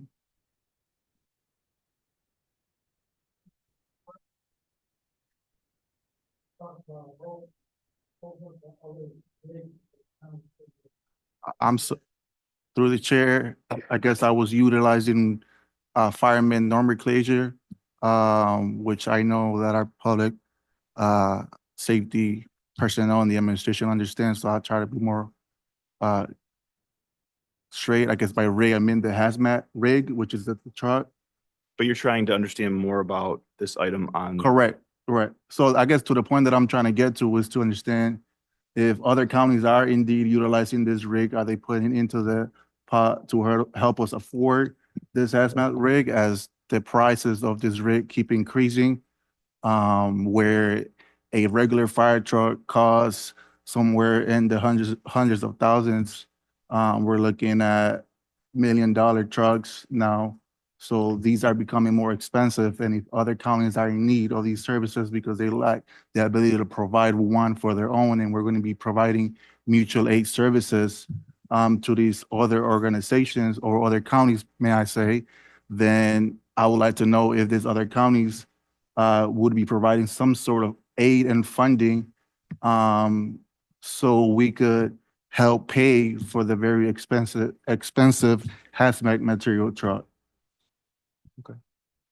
And the other place that I'm trying to go with this is the very known, at least for me, I guess, the duplication of equipment, which is costing, I guess, the taxpayers a lot of money. There's a lot of fire departments, and through that, there's a lot of duplication of equipment, and some of these funding could be saved. So I wanted to know. Point of order, Mr. Chairman. Although I do appreciate where he's going with this, this is not germane to this specific. I'm issue that we're- understanding the question that he's asking. I'm understanding that. If I can try to summarize the question, is are other I mean, counties- I was trying to answer Okay. his point. It was just stated that other counties will be utilizing this hazmat rig. Did someone say point of order over here? So I don't agree with the point of order. I want to let him finish his question, which I think we're almost there. Yeah, so going back to the original question, and thank you, Mr. Chair. Are or will these other counties be helping in payment for this hazmat truck? Through the chair, there is no chargeback system for that. As it currently stands, we operate under the mutual aid philosophy. In this instance, we have the hazmat vehicle that we send out. In other instances, those counties send us equipment and resources that we maybe not have enough of. One last question, and just, I made it through the chair to the administration, and it's probably a yes, but just to confirm, if the city of Rochester would be in need of this hazmat truck, because ours might be tied up in another call, it would also be able to come in and help the city of Rochester with whatever other incidents the city may be dealing with. Would that be accurate? If through the chair, absolutely. Once again, under mutual aid. Thank you. That'll be all. Are there any other questions or discussion? Hearing and seeing none. All those in favor, please indicate by saying aye. Aye. Any opposed? Motion carries. Next item, please.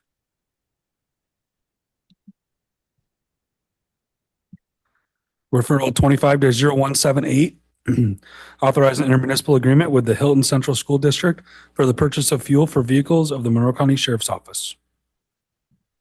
Moved by legislator Maffucci, seconded by legislator Burgess. Are there any questions or discussion?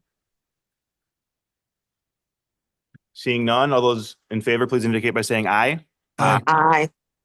Any opposed? Motion carries. Next item, please. Referral 25-0179, authorizing intermunicipal agreements with Monroe County School Districts for security assistance and crowd control at special events. Moved by legislator Maffucci, seconded by legislator Burgess. Are there any questions or discussion? Legislator Dondorfer. Thank you, sir. Through you to the administration. I would just like to confirm that this contract is not going to be utilized during regular school board meetings. Through the chair, this question came up at the Intergovernmental Relations Committee meeting last night. And I responded that although the agreement technically allows us to do that, we have no intention or desire to do that. The last thing the sheriff's office wants to do is to get in the middle of the First Amendment discussions in a position like that. Very good. Thank you. I yield the floor. Any other questions or comments? Legislator Maffucci. Yeah, I guess I would ask a follow-up question through you to the administration. So if a mutual aid request was made by a school district for assistance, you wouldn't provide it? Through the chair, that's not what I indicated. If there were a pressing public safety need, we would absolutely respond. And my response last night indicated that this would be a very detailed discussion between the school superintendent and myself over the need of that public safety response and what type of threat they were facing. We certainly would not turn anyone away that was facing a legitimate public safety threat. Thank you. I appreciate that professional response. As a former superintendent of schools, back in the old days, we really didn't need much assistance, but these days there are things happening that are not really, that are very concerning. So thank you. Appreciate it. Any other questions or discussion? Seeing none, all those in favor, please indicate by saying aye. Aye. Any opposed? Motion carries. Next item, please. Referral 25-0180, authorize a contract with Squad 9 LLC for Rochester Threat Advisory Committee for Planning, Project Management, and Training Consultant Services. Moved by legislator Maffucci, seconded by legislator Dondorfer. Are there any questions or discussion? Seeing none, all those in favor, please indicate by saying aye. Aye. Any opposed? Motion carries. Next item, please. Referral 25-0181, acceptance of a grant from the New York State Division of Criminal Justice Services for the Motor Vehicle Theft and Insurance Fraud Prevention Program, Office of the Sheriff. Moved by legislator Maffucci, seconded by legislator Burgess. Are there any I'd questions? like to second that as well. Got it. Are there any I'd questions? like to second that one. We got it? We got it. Are there any questions or discussion? Legislator Cruz. One question through the chair to the administration. I'm just trying to understand a little bit. This is only for the investigation of the car theft. It's not necessarily for like the prosecution of individuals. Through the chair, the referral that the sheriff's office presented is for the prevention and apprehension of those involved in these crimes. I believe you'll have another referral from the district attorney's office that will cover the prosecution. Thank you. Are there any other questions or discussion? Seeing none, all those in favor, please indicate by saying aye. Aye. Any opposed?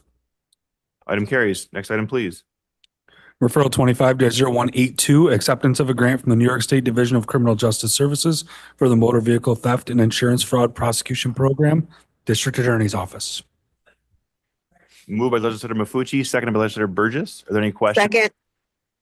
And also seconded by legislator Vasquez Simmons. Got it. Are there any questions or discussion? Seeing none, all those in favor, please indicate by saying aye. Aye. Opposed? Motion carries. Next item, please. Referral 25-0183, acceptance of a grant from the New York State Department of Health for the County Emergency and Medical Services Support Grant and authorize intermunicipal agreements with municipalities and fire districts in Monroe County. Moved by legislator Maffucci, seconded by legislator Burgess. Are there any questions or comment? Legislator DiFlorio. Thank you. Through the chair to the administration, could you give us a brief description of the EMS leadership program?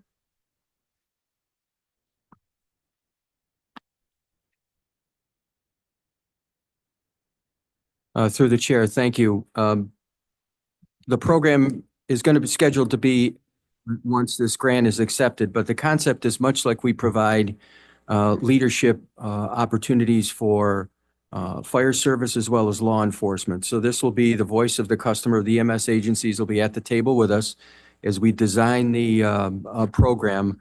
But our thought process is the younger members are taking over leadership positions inside of EMS that may have not had any kind of management experience. How can we prepare them for the significant challenges of EMS today and tomorrow? So with the voice of the customer in mind and them at the table, we'll be developing a program that'll probably have about 25% of the budget of the $500,000 as we go forward. Thank you. And through the chair to the administration, do you have a list of the municipalities and fire districts that will be getting these IMAs yet? We can certainly provide that to you through the chair. Thank you. I yield the floor. Any other questions or discussion? Legislator Cruz. Through the chair to the administration, can the same list be provided to our caucus? Sure. List of the fire district that would be taken from We'll this. get it. Any other question or discussion? Through the chair. Chairman? Can you hear me? Oh, we try him for Legislator Milne. We can hear you. Yeah. I'm sorry. I appreciate the tick Milne again. I'm sorry, my computer shut down for some reason, but one point for clarification. This referral states that the agreements will be with municipalities and fire districts in Monroe County. And I think it's important just to mention that this is, EMS leadership program. So it's actually municipalities, EMS agencies, and fire districts. Is that correct? Through you to the administration?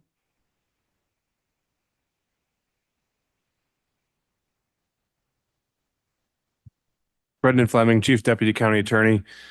Through the chair, Legislator Milne is correct that municipalities, fire districts, and EMS agencies will be participating in this. The intermunicipal agreements are necessary and are presented before the legislature, this honorable body, for your approval, because any agreement between the county and a municipality or a fire district requires legislature approval. There's no fiscal component to these. It relates to sharing and clinical analysis of first response data. So the agreements with the EMS agencies, which we can provide a list of those that are contemplated along with the list of the IMAs, if that's the request, do not require legislature approval, but the legislator is correct that EMS agencies are included in the program. Thank you very much for that. I appreciate it. I think that's an important point, and I look forward to supporting this. I yield the floor. Senator Smith. Thank you. Through the chair to the administration, what role of representation will the legislature have on the leadership program?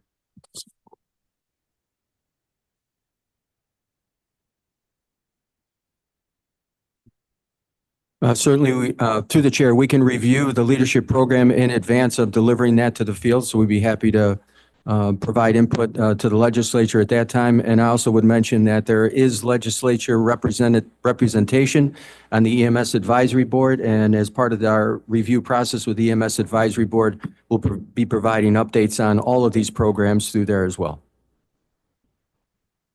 Any other questions or discussion? Legislator Hughes-Smith. Chairman, through you, Mr. Chairman, to the administration, could you clarify what portion of the award would be directed to securing software programs for the 911 CAD system.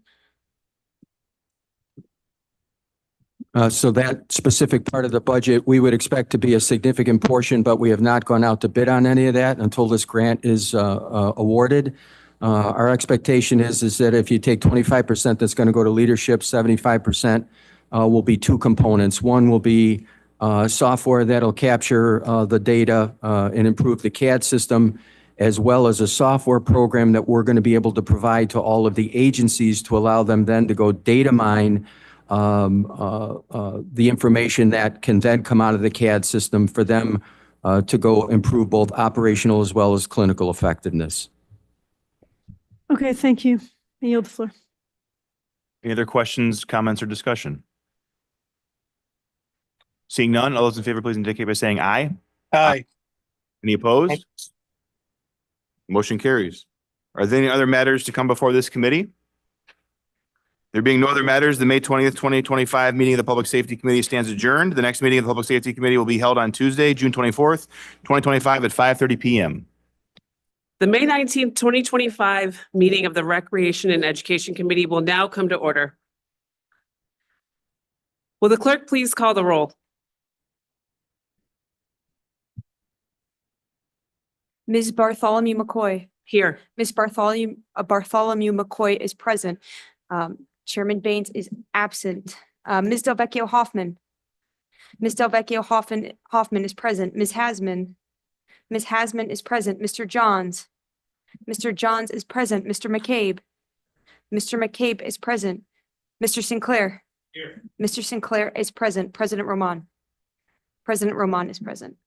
Is there anyone signed up for the public forum? No, there is not. Is there anyone present who is not signed up to speak who would like to address the committee at this time? Okay. On to presentations. Pat Gooch, Senior Planner for Monroe County's Planning and Development Department, will now give a brief overview of the 2026-2031 Capital Improvement Program as it pertains to the Recreation and Education Committee. Thank you, Chairperson McCoy. You should all have a copy of the recommended 2026-2031 CIP. This report reflects the culmination of an 11-month process beginning in late summer, with departments proposing a 6-year funding plan for capital projects. A committee reviews the proposed projects and requires changes based on project priority and fiscal constraints on the program. After review by the county executive, the CIP is submitted to the county planning board. The planning board reviews the CIP, holds a public hearing, and sets priorities for the capital budget year, 2026, which is the first year of the CIP. The planning board recommends the CIP to the county executive, who then modifies the CIP if needed and submits the CIP to your honorable body. At the June meeting of the legislature, you will set a public hearing for July and then, upon your favorable review, vote to adopt the plan. There are no funding approvals associated with taking action on this referral. There are 4 sections of the CIP that I would like to highlight for this committee: Monroe Community College, the library, parks, and the zoo. Monroe Community College's funding plan, which begins on page 13, contains 9 projects, 2 of which are new: reorganized front drop-off and campus gateway improvements, both of which stem from the 2020 Facilities Master Plan and focus on upgrading the campus experience and navigation, including access for students and visitors using the Brighton campus. The MCC program accounts for less than 9% of the total 6-year capital program. Turning to the Monroe County Library System on page 25, the Monroe County Library System is an association of autonomous local public libraries working together to provide library services for residents of Monroe County. The library requests for capital projects are limited to system-wide services, such as maintaining the automation of library services and the trucks that carry books from one library to another. The library program is the second smallest department or division of the capital program at 0.25%. The 6-year program for county funding of the Parks Department begins on page 60. There are 14 parks projects in the CIP. One of these projects is new, Ellison Park Improvements, which is designed to mitigate the flooding impacts from high rain or water events that routinely affect several shelters in the park. The Parks program accounts for just over 2.5% of the recommended capital program. Lastly, The Seneca Park Zoo is a division of the Monroe County Parks Department. In the 2026-2031 CIP, the zoo has no new projects, but is funding for facilities and grounds maintenance, equipment purchase, and in 2031, funding for future rehabilitation and upgrades to exhibits. The Seneca Park Zoo accounts for just under 0.5% in the 2026-2031 CIP. I will be happy to take questions when you get to this item on your agenda. Thank you for your time. Thank you, Mr. Gooch. Just a point of clarification, the copy I received has page 22 for the library system. And I know you mentioned page 25.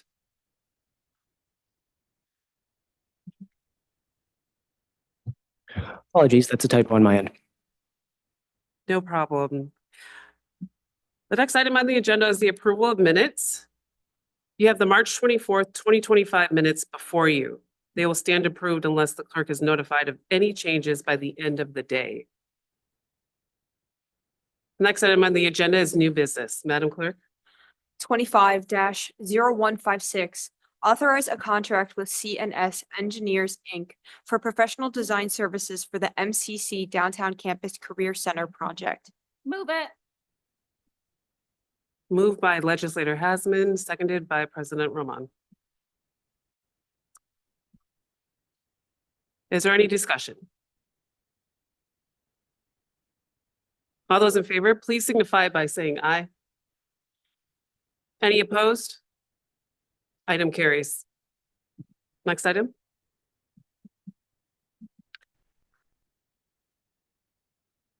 Twenty-five 0158, adopt 2026 through 2031 capital improvement program. Move it. Moved by Legislator Hasman, seconded by Legislator Román. Is there any discussion? Yes. Through the chair, were any projects in this portion of the CIP delayed, downsized, or canceled? And would you provide us a list if there were? Through the chair, yes, we can provide you a list. Thank you. And through the chair, are there any new projects added? Through the chair, yes. So mentioned previously were the Department of Parks, Ellison Park Improvements, and then the MCC has 2 new projects added to the CIP for this committee. Thank you. I yield. Is there any other discussion? Yes, President Román.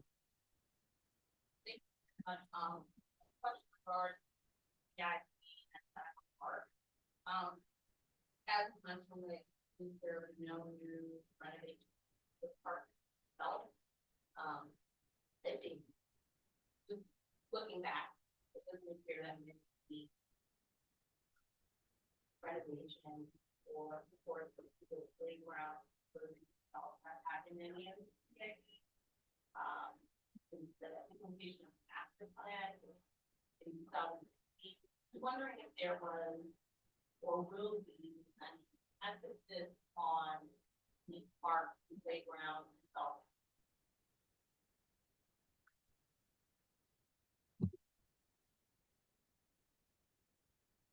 Do I need to ask that again?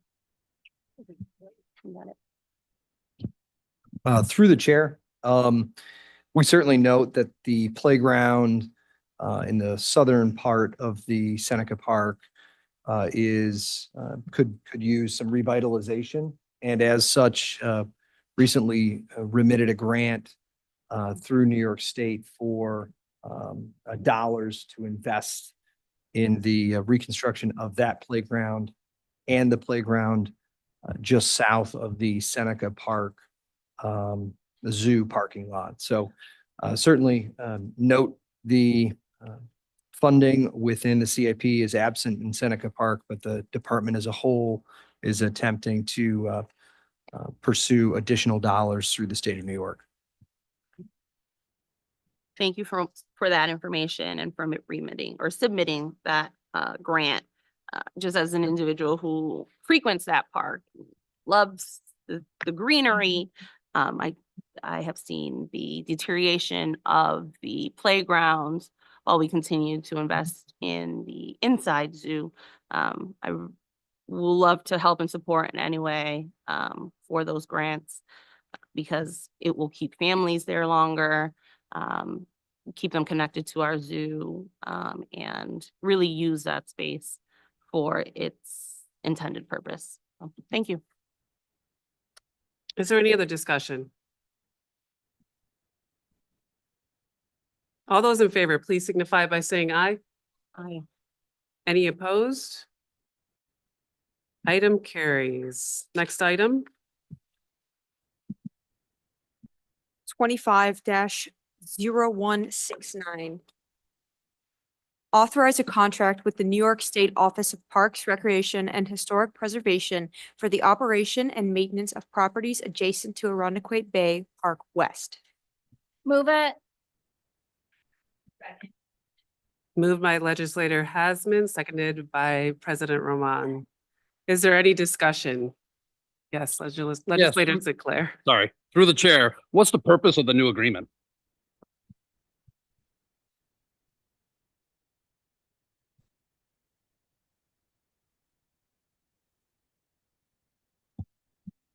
Through the chair, this would be extending an agreement that was in place for 40 years prior. And this would continue to add additional public water and recreational access to Arundequoit Bay, such as bird watching, fishing, and trail use.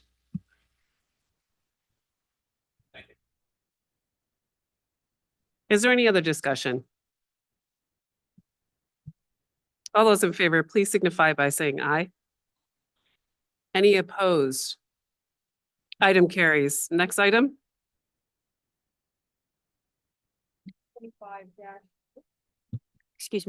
25-0189. Amend Resolution 329 of 2023 to accept additional grant funding from the Dormitory Authority of the State of New York. Amend the 2025 capital budget to increase funding for the project entitled Construction of a 9/11 First Responders Memorial at Highland Park. Move And- it. Oh, Sorry. it's okay. And amend bond resolution 330 of 2023 to increase financing for the project. Move it. Second. Moved by legislator Hasman enthusiastically and seconded by President Román. Is there any discussion? All those in favor, please signify by saying aye. Aye. Any opposed? Item carries. Next item. 25-0193. Authorize contracts with vendors for 2025 community festival support as a matter of importance. Move it. Second. Moved by legislator Hasman, seconded by President Román. Is there any discussion? Yes, legislator McCabe. Thank you. Through the chair, why is this a matter of importance?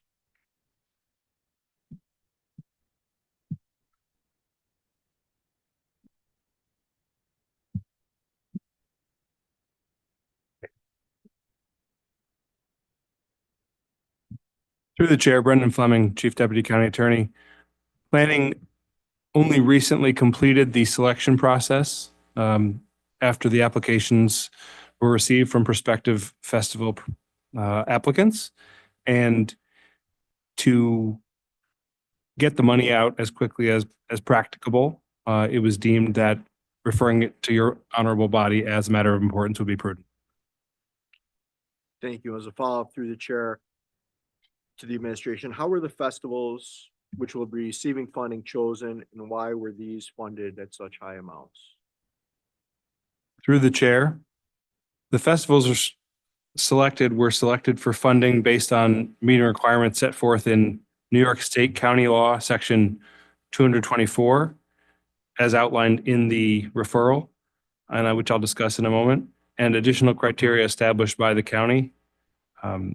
As this body is familiar with New York State County Law, Section 224 establishes various categories of statutory eligibility for funding such as this, including events or festivals related to armistice, memorial, or other recognized national patriotic observances, events or festivals that commemorate historical events of countywide interest and concern, events or festivals that provide for the maintenance and operation of a professional symphony orchestra or philharmonic orchestra, or I'll paraphrase, musical festivals or other performing arts festivals.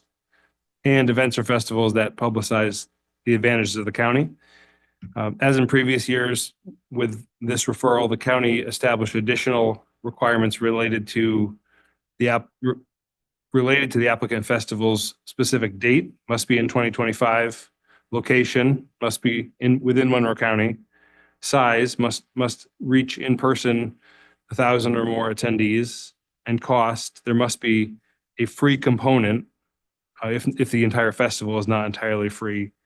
And the free component must be a meaningfully free component. I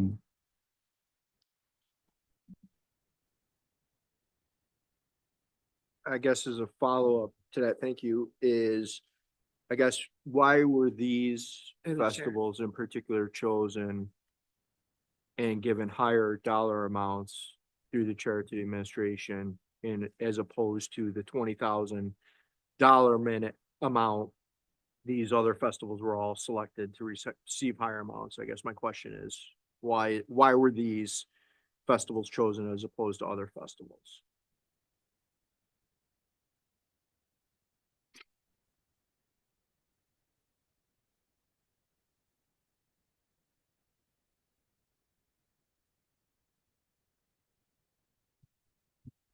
Through the chair. The festivals were evaluated again based on those criteria and based on these enumerated festivals' reach, scope, and cost, and their proposals.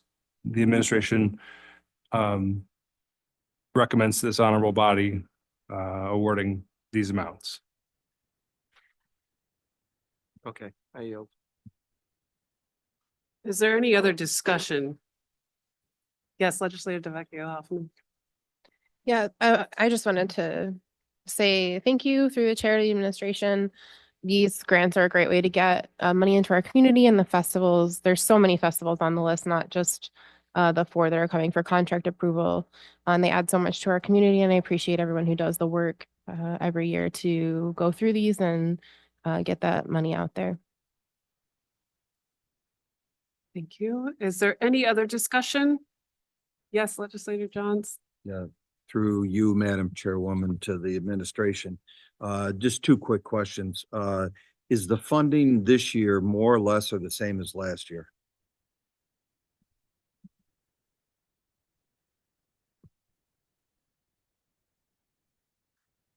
Through the chair. We can get you the exact figures. My understanding is that it is incrementally more. Okay.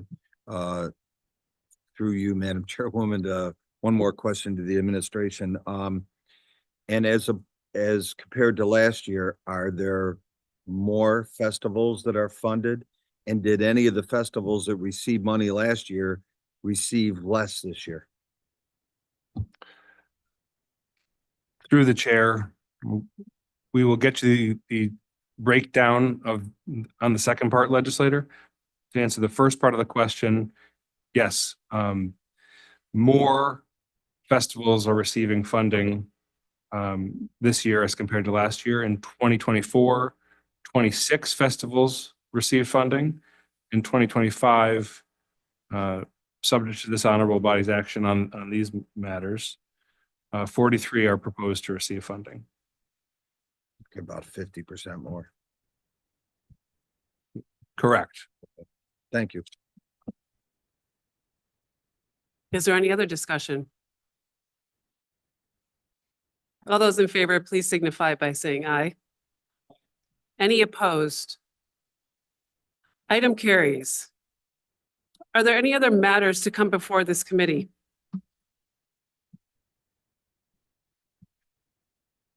There being no other matters, the May 19th, 2025 meeting of the Recreation and Education Committee stands adjourned.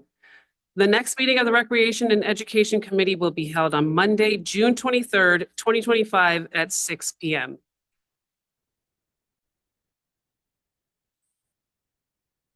The May 20th, 2025 meeting of the Transportation Committee will now come to an order. Will clerk please call the roll? Ms. Bonnick. Here. Ms. Bonnick is present. Chairman Burgess. Here. Chairman Burgess is present. Mr. Colby. Here. Mr. Colby is present. Mr. DiFlorio. Mr. DiFlorio is present. Mr. Frazier. Here. Mr. Frazier is present. Ms. Hughes-Smith. Here. Ms. Hughes-Smith is present. Mr. Keller. Keller is present. Is there anyone signed up for the public forum? No, there's not. All right, is there anyone present who has not signed up to speak who would like to address the committee at this time? No? All right, we have Pat Gooch, Senior Planner for Monroe County's Planning and Development Department, will now give a brief overview of the 2026 to 2031 Capital Improvement Program as it pertains to the Transportation Committee. Thank you, Chairperson Burgess. You should all have a copy of the recommended 2026-2031 CIP. This report reflects the culmination of an 11-month process beginning in late summer, with departments proposing a 6-year funding plan for capital projects. A committee reviews the proposed projects, meets with the departments to learn about those projects, and requires changes based on project priority and fiscal constraints on the program. After review by the county executive, the CIP is submitted to the county planning board. The planning board reviews the CIP, holds a public hearing, and sets priorities for the capital budget year, which is the first year of the CIP, or 2026 in this case. The planning board returns the draft CIP to the county executive, who then submits the recommended CIP to your honorable body. At the June meeting of the legislature, you will set a public hearing for July, and then, upon your favorable review, vote to adopt the plan. There are no funding approvals associated with taking action on this referral. The Department of Transportation oversees traffic in Monroe County with the Division of Highways and Bridges and Traffic Engineering. The Highways and Bridges program, starting on page 70 of your CIP, is one of the largest. There are 14 projects in this program, which use a mix of county, state, and federal funding. Currently, county funding is just under 90%, and state and federal aid is just over 10%. That may change as out-year projects move from concept to construction, including identifying federal and state aid for specific projects. Projects in the 2026-2031 CIP include annual projects designed to operate and maintain 1,480 lane miles of county roads. This includes annual milling and resurfacing projects, preventive maintenance projects, culvert replacement and bridge maintenance, and 12 projects on various county roads. The traffic engineering program starts on page 80. Monroe County is responsible for approximately 830 traffic signals and flashing signal devices on roads throughout Monroe County. The Transportation Engineering Program has 6 projects to maintain safe traffic flow and to implement spot improvements on roads in Monroe County. And in 2028, maintenance work to the James R. Pond Regional Traffic Operations Center. The DOT Traffic Engineering Program accounts for just over 2.7% of the total capital program. Together, these two transportation-related divisions account for almost 17% of total CIP funding and just over 30% of the county-funded program. Just under 9% of DOT's total program is from state and federal grants, with the remaining 91% from county funding. There are no new projects in transportation. I'll be happy to take questions when you get to this item on your agenda. Thank you for your time. Thank you, Mr. Gooch. The next item on the agenda is the approval of minutes. You have the April 22nd, 2025 minutes of the Transportation Committee before you. They will stand approved unless the clerk is notified of any changes by the end of the day. The next item on the agenda is new business. Madam Clerk. Referral 25-0158, adopt the 2026-2031 Capital Improvement Program. Moved by Legislator Hughes-Smith, seconded by Legislator Barton. Discussion. Legislator DiFlorio. Thank you. Through the chair to the administration, have any projects in this portion of the CIP been delayed, downsized, or canceled?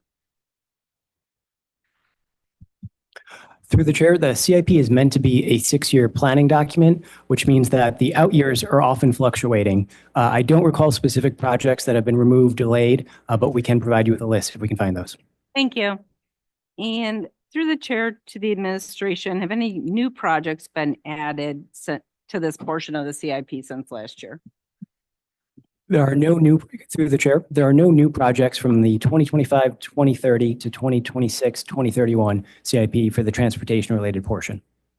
Thank you. And one last question through the chair to the administration. When was the last time a reevaluation of costs for the 2026 portion of the CIP done? Through the chair, the CIP is reevaluated every year, and this year we did specifically focus and refine our pencils and have additional meetings to determine the appropriate pricing for all of these projects. Okay, thank you. I yield the floor. Any other discussion? Oh, Legislator Hughes-Smith. Thank you, Mr. Chairman. Through you, Mr. Chairman, to the administration, on page 70, it lists projects currently in planning or design. It includes Calkins Road. Is there a new plan for the Calkins Road project?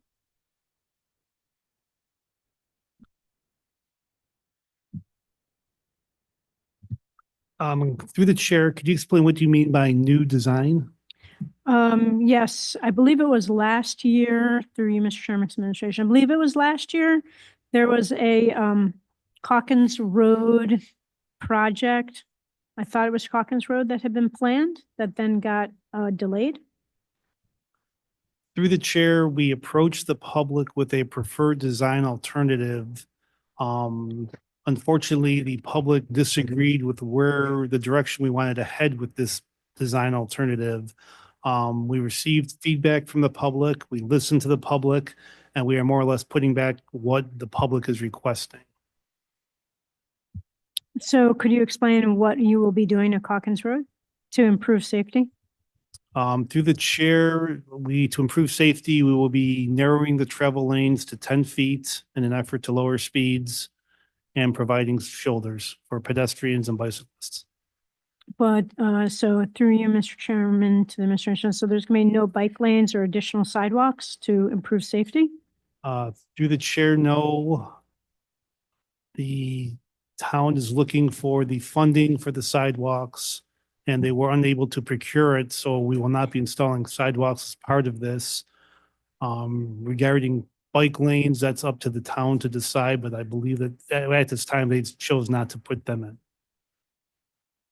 Well, through you, Mr. Chairman's administration, the original design had included bike lanes. Through the chair, that was, again, that was the preferred alternative at that time. Well, it's disappointing to hear that development. Through you, Mr. Chairman, to the administration, how does the CIP advance the goals of the active transportation plan? Through the chair, whenever we have a project, we have a complete streets checklist that we look at and evaluate what we can and cannot do based on the available right-of-way, curb-to-curb width, things such as that. Thank you. Through you, Mr. Chairman's administration. I understand the checklist. I've seen it and find it fully inadequate. But specifically, how is this plan advancing the goals of the active transportation plan? Is there any project in this plan that advances the goals of the active transportation plan? Anything at all? A single lane mile of bikes, for example, for bikes? Anything? Through the chair, no. No. Thank you. Glad we have a plan. I yield the floor. Legislator DiFlorio. Thank you. Through the chair to the administration, have we done any kind of analysis or studies on the use of some of the bike lanes that have been installed on other roads within the county? For instance, I know there are bike lanes on Brighton Henrietta Town Line Road. Through the chair, we have not done any studies. We are slowly starting to implement mile vision cameras, and those cameras can get pedestrian, bicycle, and vehicle counts. Thank you. That data would be invaluable to kind of have a better understanding of the need going forward, particularly in certain towns. So thank you.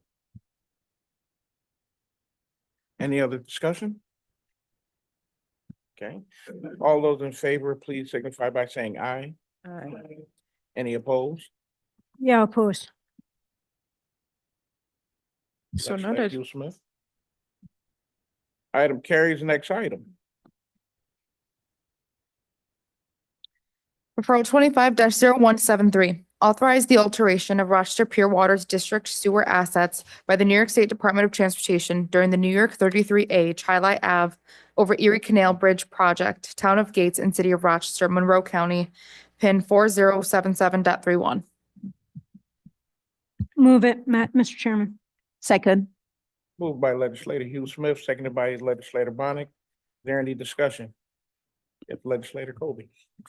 Through you, Mr. Chairman, I see there's no dates to determine when these are going to be projects, this project and the next project. Is there any update on a date when they might be doing this work? Through the chair, the information we have is provided by New York State DOT is that construction will commence in the spring of 26 and be completed by the fall of 28. Thank you. Any other discussion? Legislator Frazier. Thanks through the chair, through administration. Can we be shared that information of when it gets closer to construction? Chi-Li Avenue is a major artery on both sides of the canal, incorporating both the city of Rochester gates and part of Chi-Li. And so it'd be nice to know for our constituents what that plan is so we can share on both sides of the aisle. Thank you. Any other discussion? Okay, all those in favor, please signify by saying aye. Aye. Any opposed? Item carries. Next item. Referral 25-0175, authorize the alteration of Gates Chi-Li Ogden Sewer District sewer assets by the New York State Department of Transportation during the New York 33A Chi-Li Ave over Erie Canal Bridge project, Town of Gates and City of Rochester, Monroe County, PIN 4077.31. Move it, Mr. Chairman. Second. Moved by legislator Hughes-Smith, seconded by legislator Bonnet. Is there any discussion? All those in favor, please signify by saying aye. Aye. Any opposed? Item carries. Next item. Referral 25-0177, acceptance of a Safe Streets and Roads for All grant from the United States Department of Transportation's Federal Highway Administration for the Monroe County Active Transportation Safety Project. Move it, Mr. Chairman. Second. By legislator Hughes-Smith, seconded by legislator Bonnet. Is there any discussion? Legislator Kobe. Through you, Mr. Chairman, is this a one-year grant? Is it something that might repeat itself, or have we accepted this type of grant from them before? Through the chair, this is a new grant. We have not accepted this exact funding program from the federal government. It is a two-year program to spend the funds. So we don't know, is it something that they just rolled out in recent years, or is it something we just never been qualified for? Through you, Mr. Chairman. Through the chair, this funding program is about 4-ish years old, passed under the administration. The program is anticipated to continue until the end of 2026, and there is a new funding round open as we speak. So through you, Mr. Chairman, is it something that's the counties competitively bid on with other counties or other states? Through you, Mr. Chairman. Through the chair, yes, we submitted a grant application to the federal government in late 2024 and received the award in late 2024 as well. Thank you. Any other discussion? Legislator Hughes-Smith. Thank you, Mr. Chairman. Through you, Mr. Chairman, to the administration. I see this grant is, the goal is to identify and mitigate hazardous conditions at intersections and address safety in high-risk corridors. How will you determine where to start, or what's your approach to this project? Through the chair, we have already identified locations, and we used DOT's records of high accident locations as our starting point. We also used specific areas from the county's active transportation plan to identify areas that, based on the data collected through that effort, were deemed to have accidents or other issues with pedestrians and cyclists. Great to hear. How many intersections do you plan to be targeting? Through the chair, Through the chair, there are 5 intersections in the city of Rochester. There are 4 school districts in Rochester and Greece that we'll be working with. And then there are 5 towns with 10 different locations that we will be working with. Thank you. Through you, Mr. Chairman, to the administration. Would we be able to have a list of those locations? Through the chair, absolutely. Wonderful. And is there anything through you, Mr. Chairman, to the administration? Is there anything other than intersections that you'll be looking at? Through the chair, yes. The intersection portion of this grant is only a portion of it. The other is looking at corridors, which is referencing the 5 towns that I previously mentioned: Irondequoit, Brighton, Henrietta, Hilton, Penfield, and Webster. And then the school districts that we are working with are within the Rochester and Greece, but 4 different school districts total. Okay, thank you very much. I yield the floor. Legislator DiFlorio. Thank you. My question was. Question here. Is there any legislator Bonnie? Yes, can we receive a report on your findings once this is all said and done? Through the chair, yes. Legislator Keller. Yeah, thank you, Mr. Chairman. Through you to the administration. Just following on my colleagues' concerns about the active transportation safety plan, do you foresee any findings from the output of this grant informing changes to the capital improvement program to, say, for instance, implement portions of the transportation safety plan into current projects? Through the chair, can you repeat the question? Yeah, this grant includes planning and such to support objectives of the Monroe County's active transportation safety plan. And so just following on my colleagues' questions related to what portions of the proposed CIP include those considerations. Do you see any outputs or learnings from the acceptance and action resulting from this grant informing changes to the capital improvement plan? Through the chair, I can't specifically speak to future road projects related to the CIP, but the intention of this grant is to identify potential interventions that we can make on county roads, whether those are engineering, enforcement, or education, and those may impact future county roads and funding within the CIP. All right, thank you. Any other discussion? All those in favor, please signify by saying aye. Aye. Any opposed? Item carries. Next item.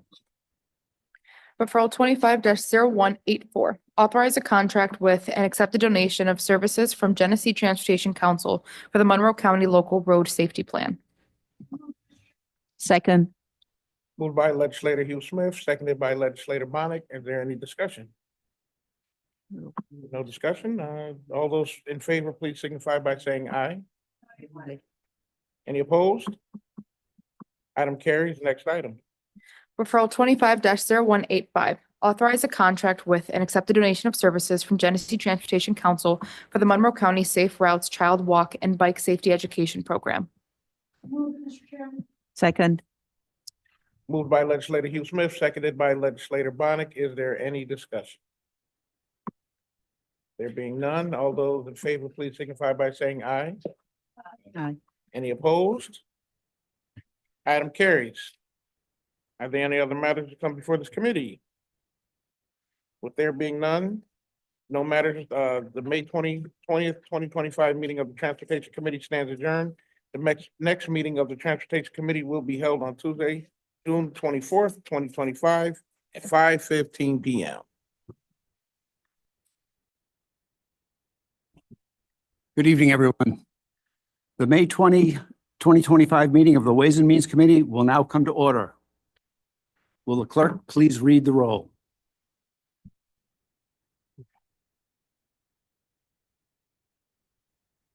Ms. Barnhart. Ms. Barnhart is present. Mr. Baynes is excused. Ms. Bartholomew McCoy. Here. Ms. Bartholomew McCoy is present. Mr. Brew. Mr. Brew is present. Mr. Colby. Mr. Colby is present. Mr. Dondorfer. Mr. Dondorfer is present. Mr. Keller. Mr. Keller is present. Chairman Maffucci. Chairman Maffucci is present. Ms. Smith. Ms. Smith is present. Ms. Vasquez Simmons. Present. Ms. Vasquez Simmons is present. Mr. Udelson. Mr. Udelson is present. And President Roman. President Roman is present.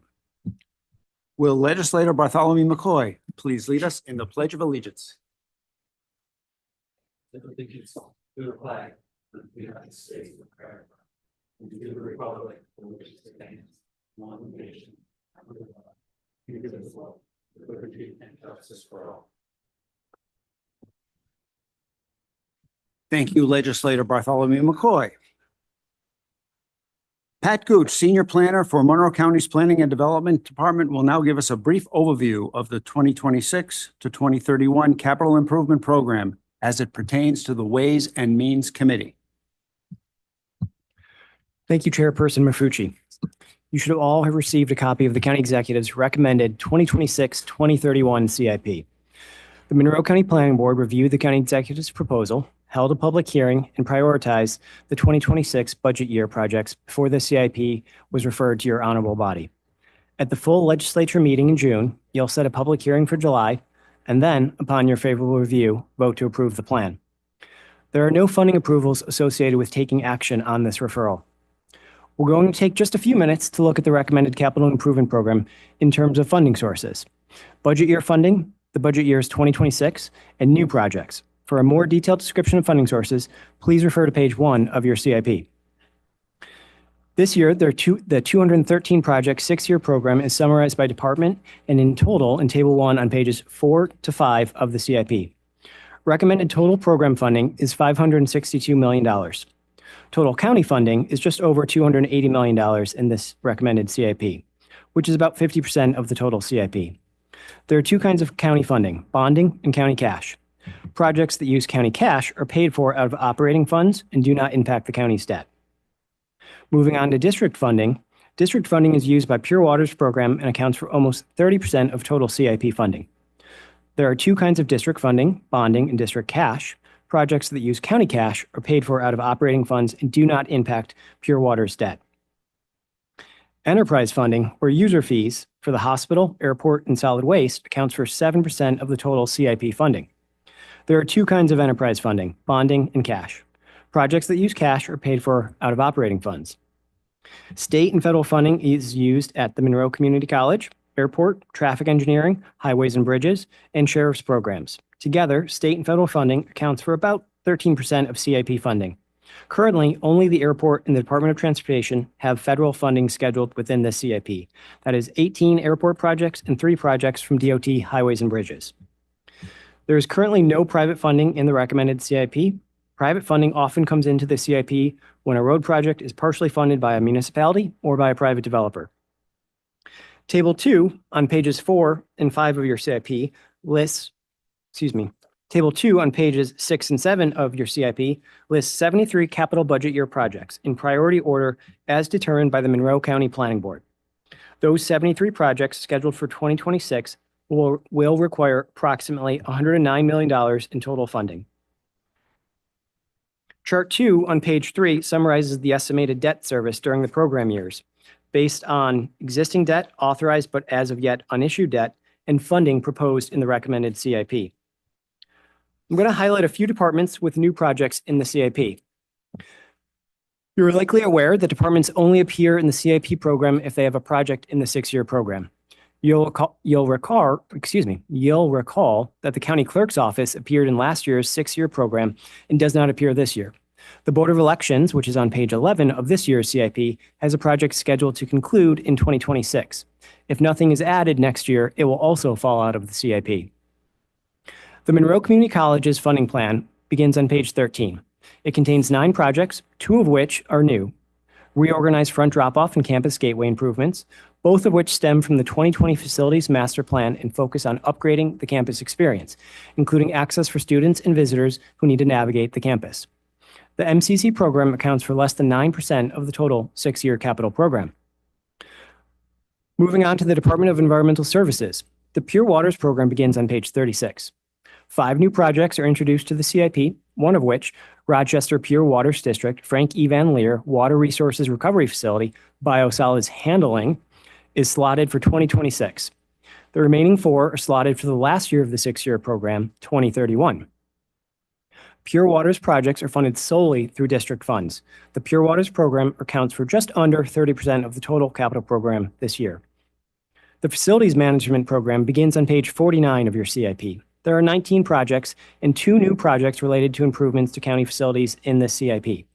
The Ames Building expansion, necessary to increase space for forensic activities, is scheduled for 2026, and the other, GIS Enterprise Systems Improvement, is scheduled for 2027. The county's facilities program accounts for just under 12% of the total capital program. The Department of Transportation Highways and Bridges program begins on page 70 of the CIP and includes annual projects designed to operate and maintain our roads. This includes annual milling and resurfacing projects, preventive maintenance projects, culvert replacement and bridge maintenance, and 12 projects on various county roads. The traffic engineering program on page 82 has several recurring projects to maintain safe traffic flow on roads in Monroe County, and in 2028, maintenance work to the James R. Pond Regional Traffic Operations Center. The DOT program accounts for just over 6% of the total capital program. The 6-year program for county funding of the Public Safety Department begins on page 84. There are 14 public safety projects in the CIP. One of these is new, Public Safety Communications Radio Replacement, which is scheduled for 2030-2031. This is the replacement of approximately 3,000 portable and 1,000 mobile radios used by first responders across the county. Monroe County runs an integrated communications network that spans the county and provides public safety responders the ability to communicate across jurisdictions. The public safety program accounts for just over 8% of this recommended capital program. Lastly, the Sheriff's Program begins on page 93. There are 11 projects in the Sheriff's Program. 3 new projects include maintenance for the jail tower and then vehicle replacement of the Sheriff's Incident Command Post. The Sheriff's Program accounts for just over 4% of the total capital program. I'll be happy to take questions when the committee gets to this item on its agenda. Thank you for your time. Thank you, Mr. Gooch.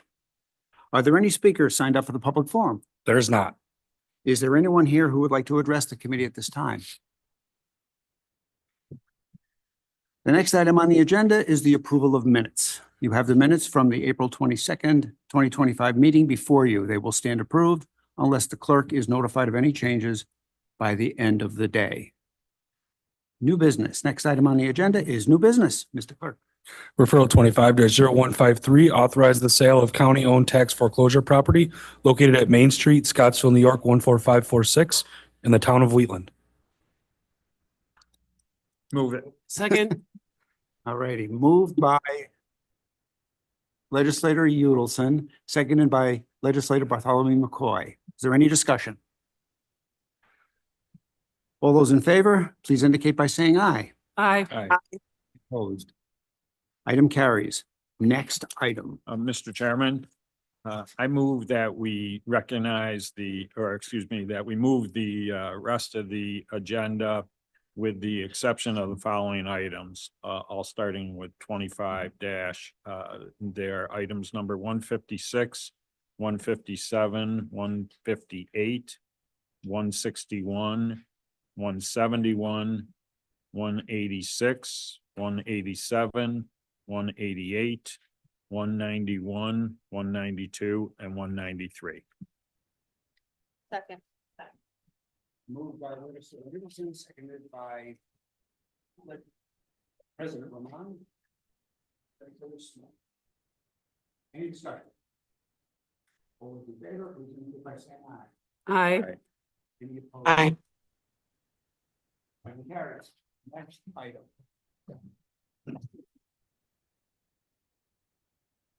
Referral 25-0156, authorize a contract with CNS Engineers for professional design services for the MCC Downtown Campus Career Center project. Move it. Second. Moved by Legislator Udelson, seconded by Legislator Bartholomew McCoy. Is there any discussion? Legislator Barnhart. Yes, thank you. Through the chair to the administration. The total design cost, is the total design cost expected to be $244,300? Through the chair, no, that is only taking us through schematic design, and that represents about 2% of the capital budget, which is appropriate within industry standards. Thank you. Through the chair to the administration, I note here that this says you can add any amendments necessary to complete the project within the total capital fund appropriation. So there could be a number of amendments to cover the total design cost, which is what, do you think?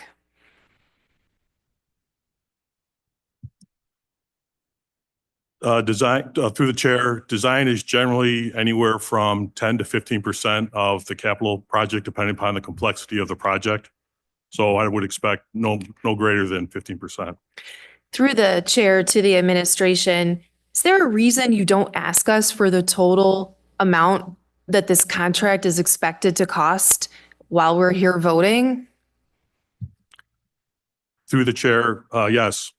Because of the potential complex nature of the project, rather than coming back and asking for a lot of money that we may not spend, we prefer to go through schematic design, identify the scope of the work, and then get another proposal from the consultant who then focuses clearly on the rest of the design that needs to be done to get the contract documents.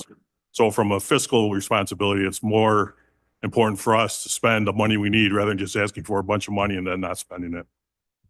Through the chair to the administration, but you're essentially saying, though, the only thing this is really doing is that clause is you just don't want to come back to us, keep coming back to us. Through the chair, no, that's not the case. The fact of the matter is we're in the process of getting your approval for the funding for the project. And we feel that we're professional enough to develop a project and the design that doesn't need constant oversight for us to complete the design within the allocation of the project. Thank you. Well, I'll just explain my vote. For this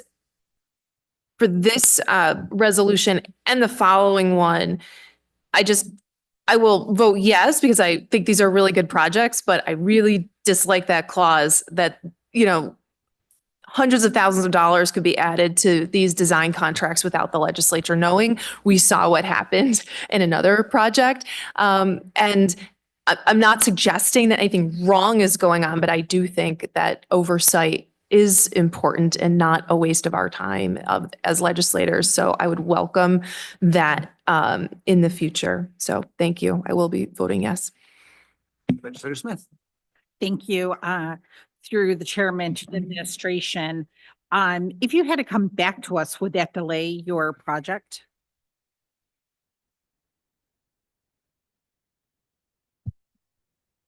Through the chair, I would say if we came back, so in order to not to delay, we'd come back as a matter of importance or a matter of urgency, but to follow the normal procedure for us to submit documentation to the administration, go through the process of committees and all that, yes, that would delay us.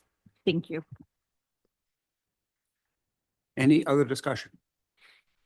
All those in favor, please indicate by saying aye. Aye. Aye. Any opposed?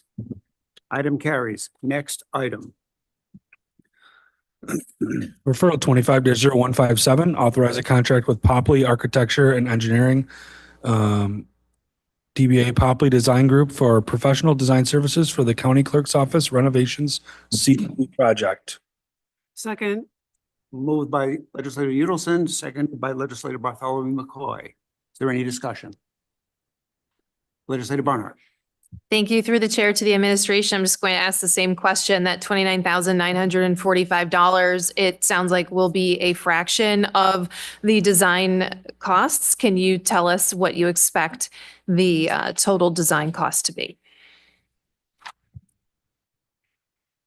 Through the chair, this I would expect to be more in the tune of about 10% versus the 15. This is not very complex. The main focus of this project is to develop some high density storage units for the clerk's office. So that's a fairly straightforward design process. So I'd say about 10%. Through the chair to the administration, I don't see a total project amount here. Can you just tell us what that is? Through the chair, we got bonding for this under Resolution 415 of 2024 to the amount of $2.5 million. Thank you. Any other discussion? All those in favor, please indicate by saying aye. Aye. Any opposed? Item carries. Next item. Referral 25-0158, adopt 2026-2031 capital improvement program. Second. Moved by legislator Udelson, seconded by legislator Bartholomew McCoy and legislator Barnhart. Any discussion? Legislator Barnhart.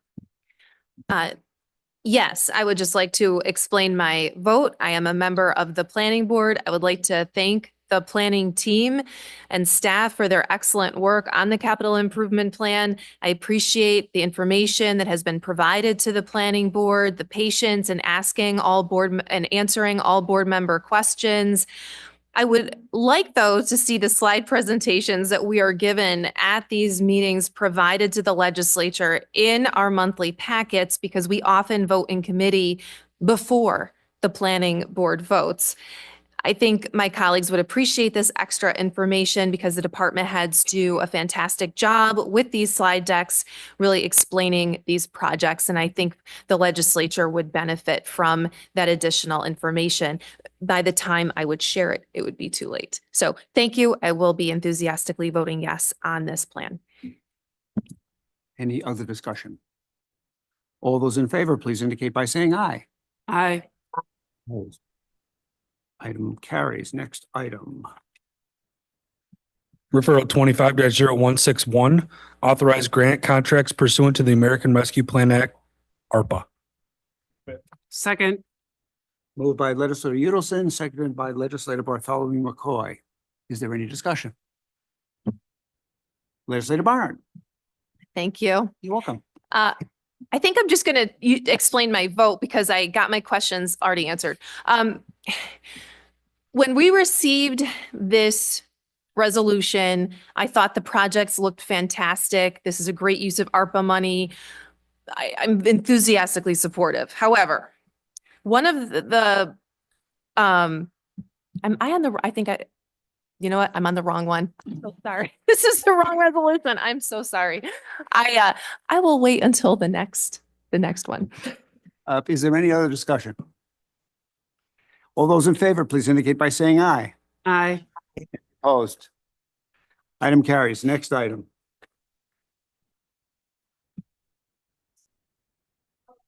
We're on 171. Move it. Yeah, 0171. Yep. Referral 25-0171, amend resolution 234 of 2023 as amended by resolution 188 of 2024 to amend and increase the contract with Ontario Bus for bus transportation services for Monroe County early intervention and preschool special education programs, appropriate assigned fund balance. Second. Moved by legislator Udelson, seconded by legislator Bartholomew McCoy. Is there any discussion? All those in favor, please indicate by saying aye. Aye. Any opposed? Item carries. Next item. Referral 25-0186, authorize a contract with EFPR Group, CPAs PLLC for internal audit term services. Second. Moved by legislator Udelson, seconded by legislator Bartholomew McCoy and legislator Smith. Is there any discussion? Legislator Barnhart. Yeah, I completely messed that up. I had the wrong thing open, but because it's the EFPR group and the audit, I'm going to just take the liberty of saying a couple things because EFPR group, through the chair to the administration, does remain our auditor for the ARPA projects, correct?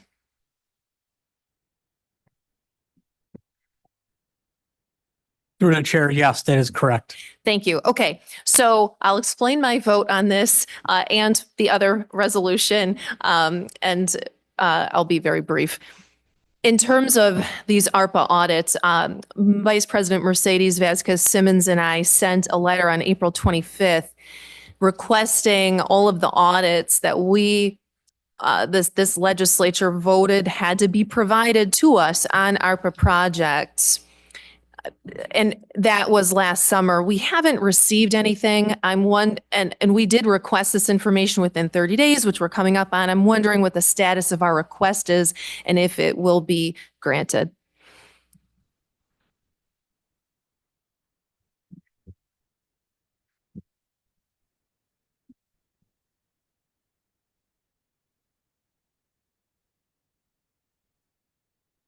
Through the chair, Brian Riley, on behalf of the Monroe County Law Department, we are working on that information and we will provide the same upon completion. Okay. Thank you. And through the chair to the administration, I did notice since we wrote that letter that the SLRF reports have been posted to the website. So I do appreciate that. And just very briefly on the previous ARPA resolution that we just voted for, which I am very, very much in favor of. I just wanted to note that when we were given the list of projects, that one of the projects listed was called Rochester Roots. And it doesn't say that this was the Rochester Land Bank doing this project, which I found incredibly confusing and had to make a request to see the application. So in the future, I just think it would be really helpful if we knew who's doing the project, what is the total project amount? Because you wouldn't know from looking at this Rochester Roots $789,000, you wouldn't know that this is part of an actually $11 million project for 20 houses. So that's the kind of information that I think is really important for the legislature to have before we vote on these things. I was able to find the information. Thank you to the staff for making that available, but I did have to come early today to look it up and have to share this information with my colleagues. So just in the future, that's basic information that we should be provided. So thank you. I will be voting yes on this audit. Any other discussion? All those in favor, please indicate by saying aye. Aye. Any opposed? Item carries. Next item. Referral 25-0187, erroneous assessments, corrections and cancellations. Second. Moved by legislator Udelson, seconded by legislator Bartholomew McCoy. Is there any discussion? All those in favor, please indicate by saying aye. Aye. Opposed? Aye. Item carries. Next items. Referral 25-0188, erroneous assessment, refund. Second. Moved by legislator Udelson, seconded by legislator Bartholomew McCoy. Is there any? There was a second for legislator Dondorfer. And I have a question. Seconded by Thanks for the statement. legislator Dondorfer. Sorry about that. Question. Legislator Dondorfer. Just a comment explaining my vote through you to the administration. Thank you. I'd like to thank the church for reaching out to me in regards to this matter. And I'd also like to thank the administration for moving so quickly to correct the error that was caused by that water leak. So we appreciate that. Thank you. Any other discussion? All those in favor, please indicate by saying aye. Aye. Any opposed? Item carries. Next item. Referral 25-0191, authorization to settle a lawsuit in New York State Supreme Court, Monroe County, index number E2022001522. Second.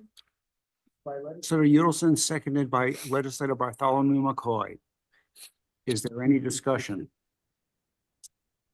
All those in favor, please indicate by saying aye. Aye. Any opposed? Item carries. Next item. Referral 25-0192, mortgage tax distribution. Second. Moved by legislator Udelson, seconded by legislator Bartholomew McCoy. Is there any discussion? Seeing none, all those in favor, please indicate by saying aye. Aye. Any opposed? Item carries. Next item. Referral 25-0193, authorized contracts with vendors for 2025 community festival support. Second. Moved by legislator Udelson, seconded by legislator Bartholomew McCoy. Is there any discussion? Legislator Barnhart. Yes, thank you. Through the chair to the administration, I'm assuming there were a lot of other festivals getting funds, but we're voting on the ones above the threshold that the legislature votes on. Through the chair, that's correct. Thank you. What was the formula used to come up with these dollar amounts for each of these groups?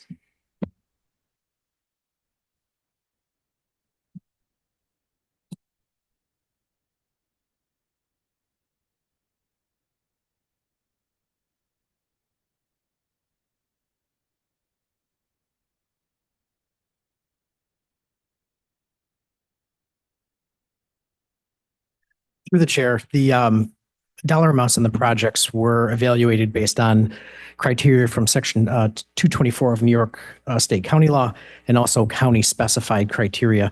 The section 224 criteria is listed in the referral. The county criteria were as follows. There were four. One is a date criteria must be held in 2025. The second was the size criteria. There had to be at least 1,000 or more attendees. The third criteria is location. The event has to take place in Monroe County. And the fourth criteria is the cost of the event. There must be some kind of meaningfully free component to the event in order for the county to award per this referral. Through the chair to the administration, so the Jazz Festival is the largest one here, so could one assume that part of your analysis was it gets more money because it has a larger budget?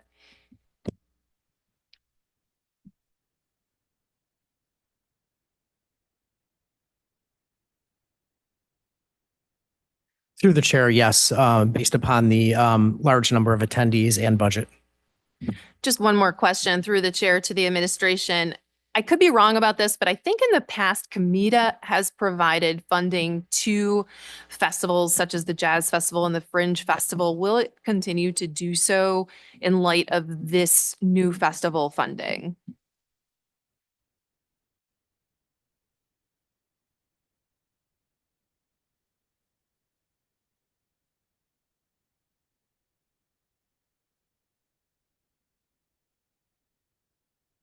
Through the chair, no.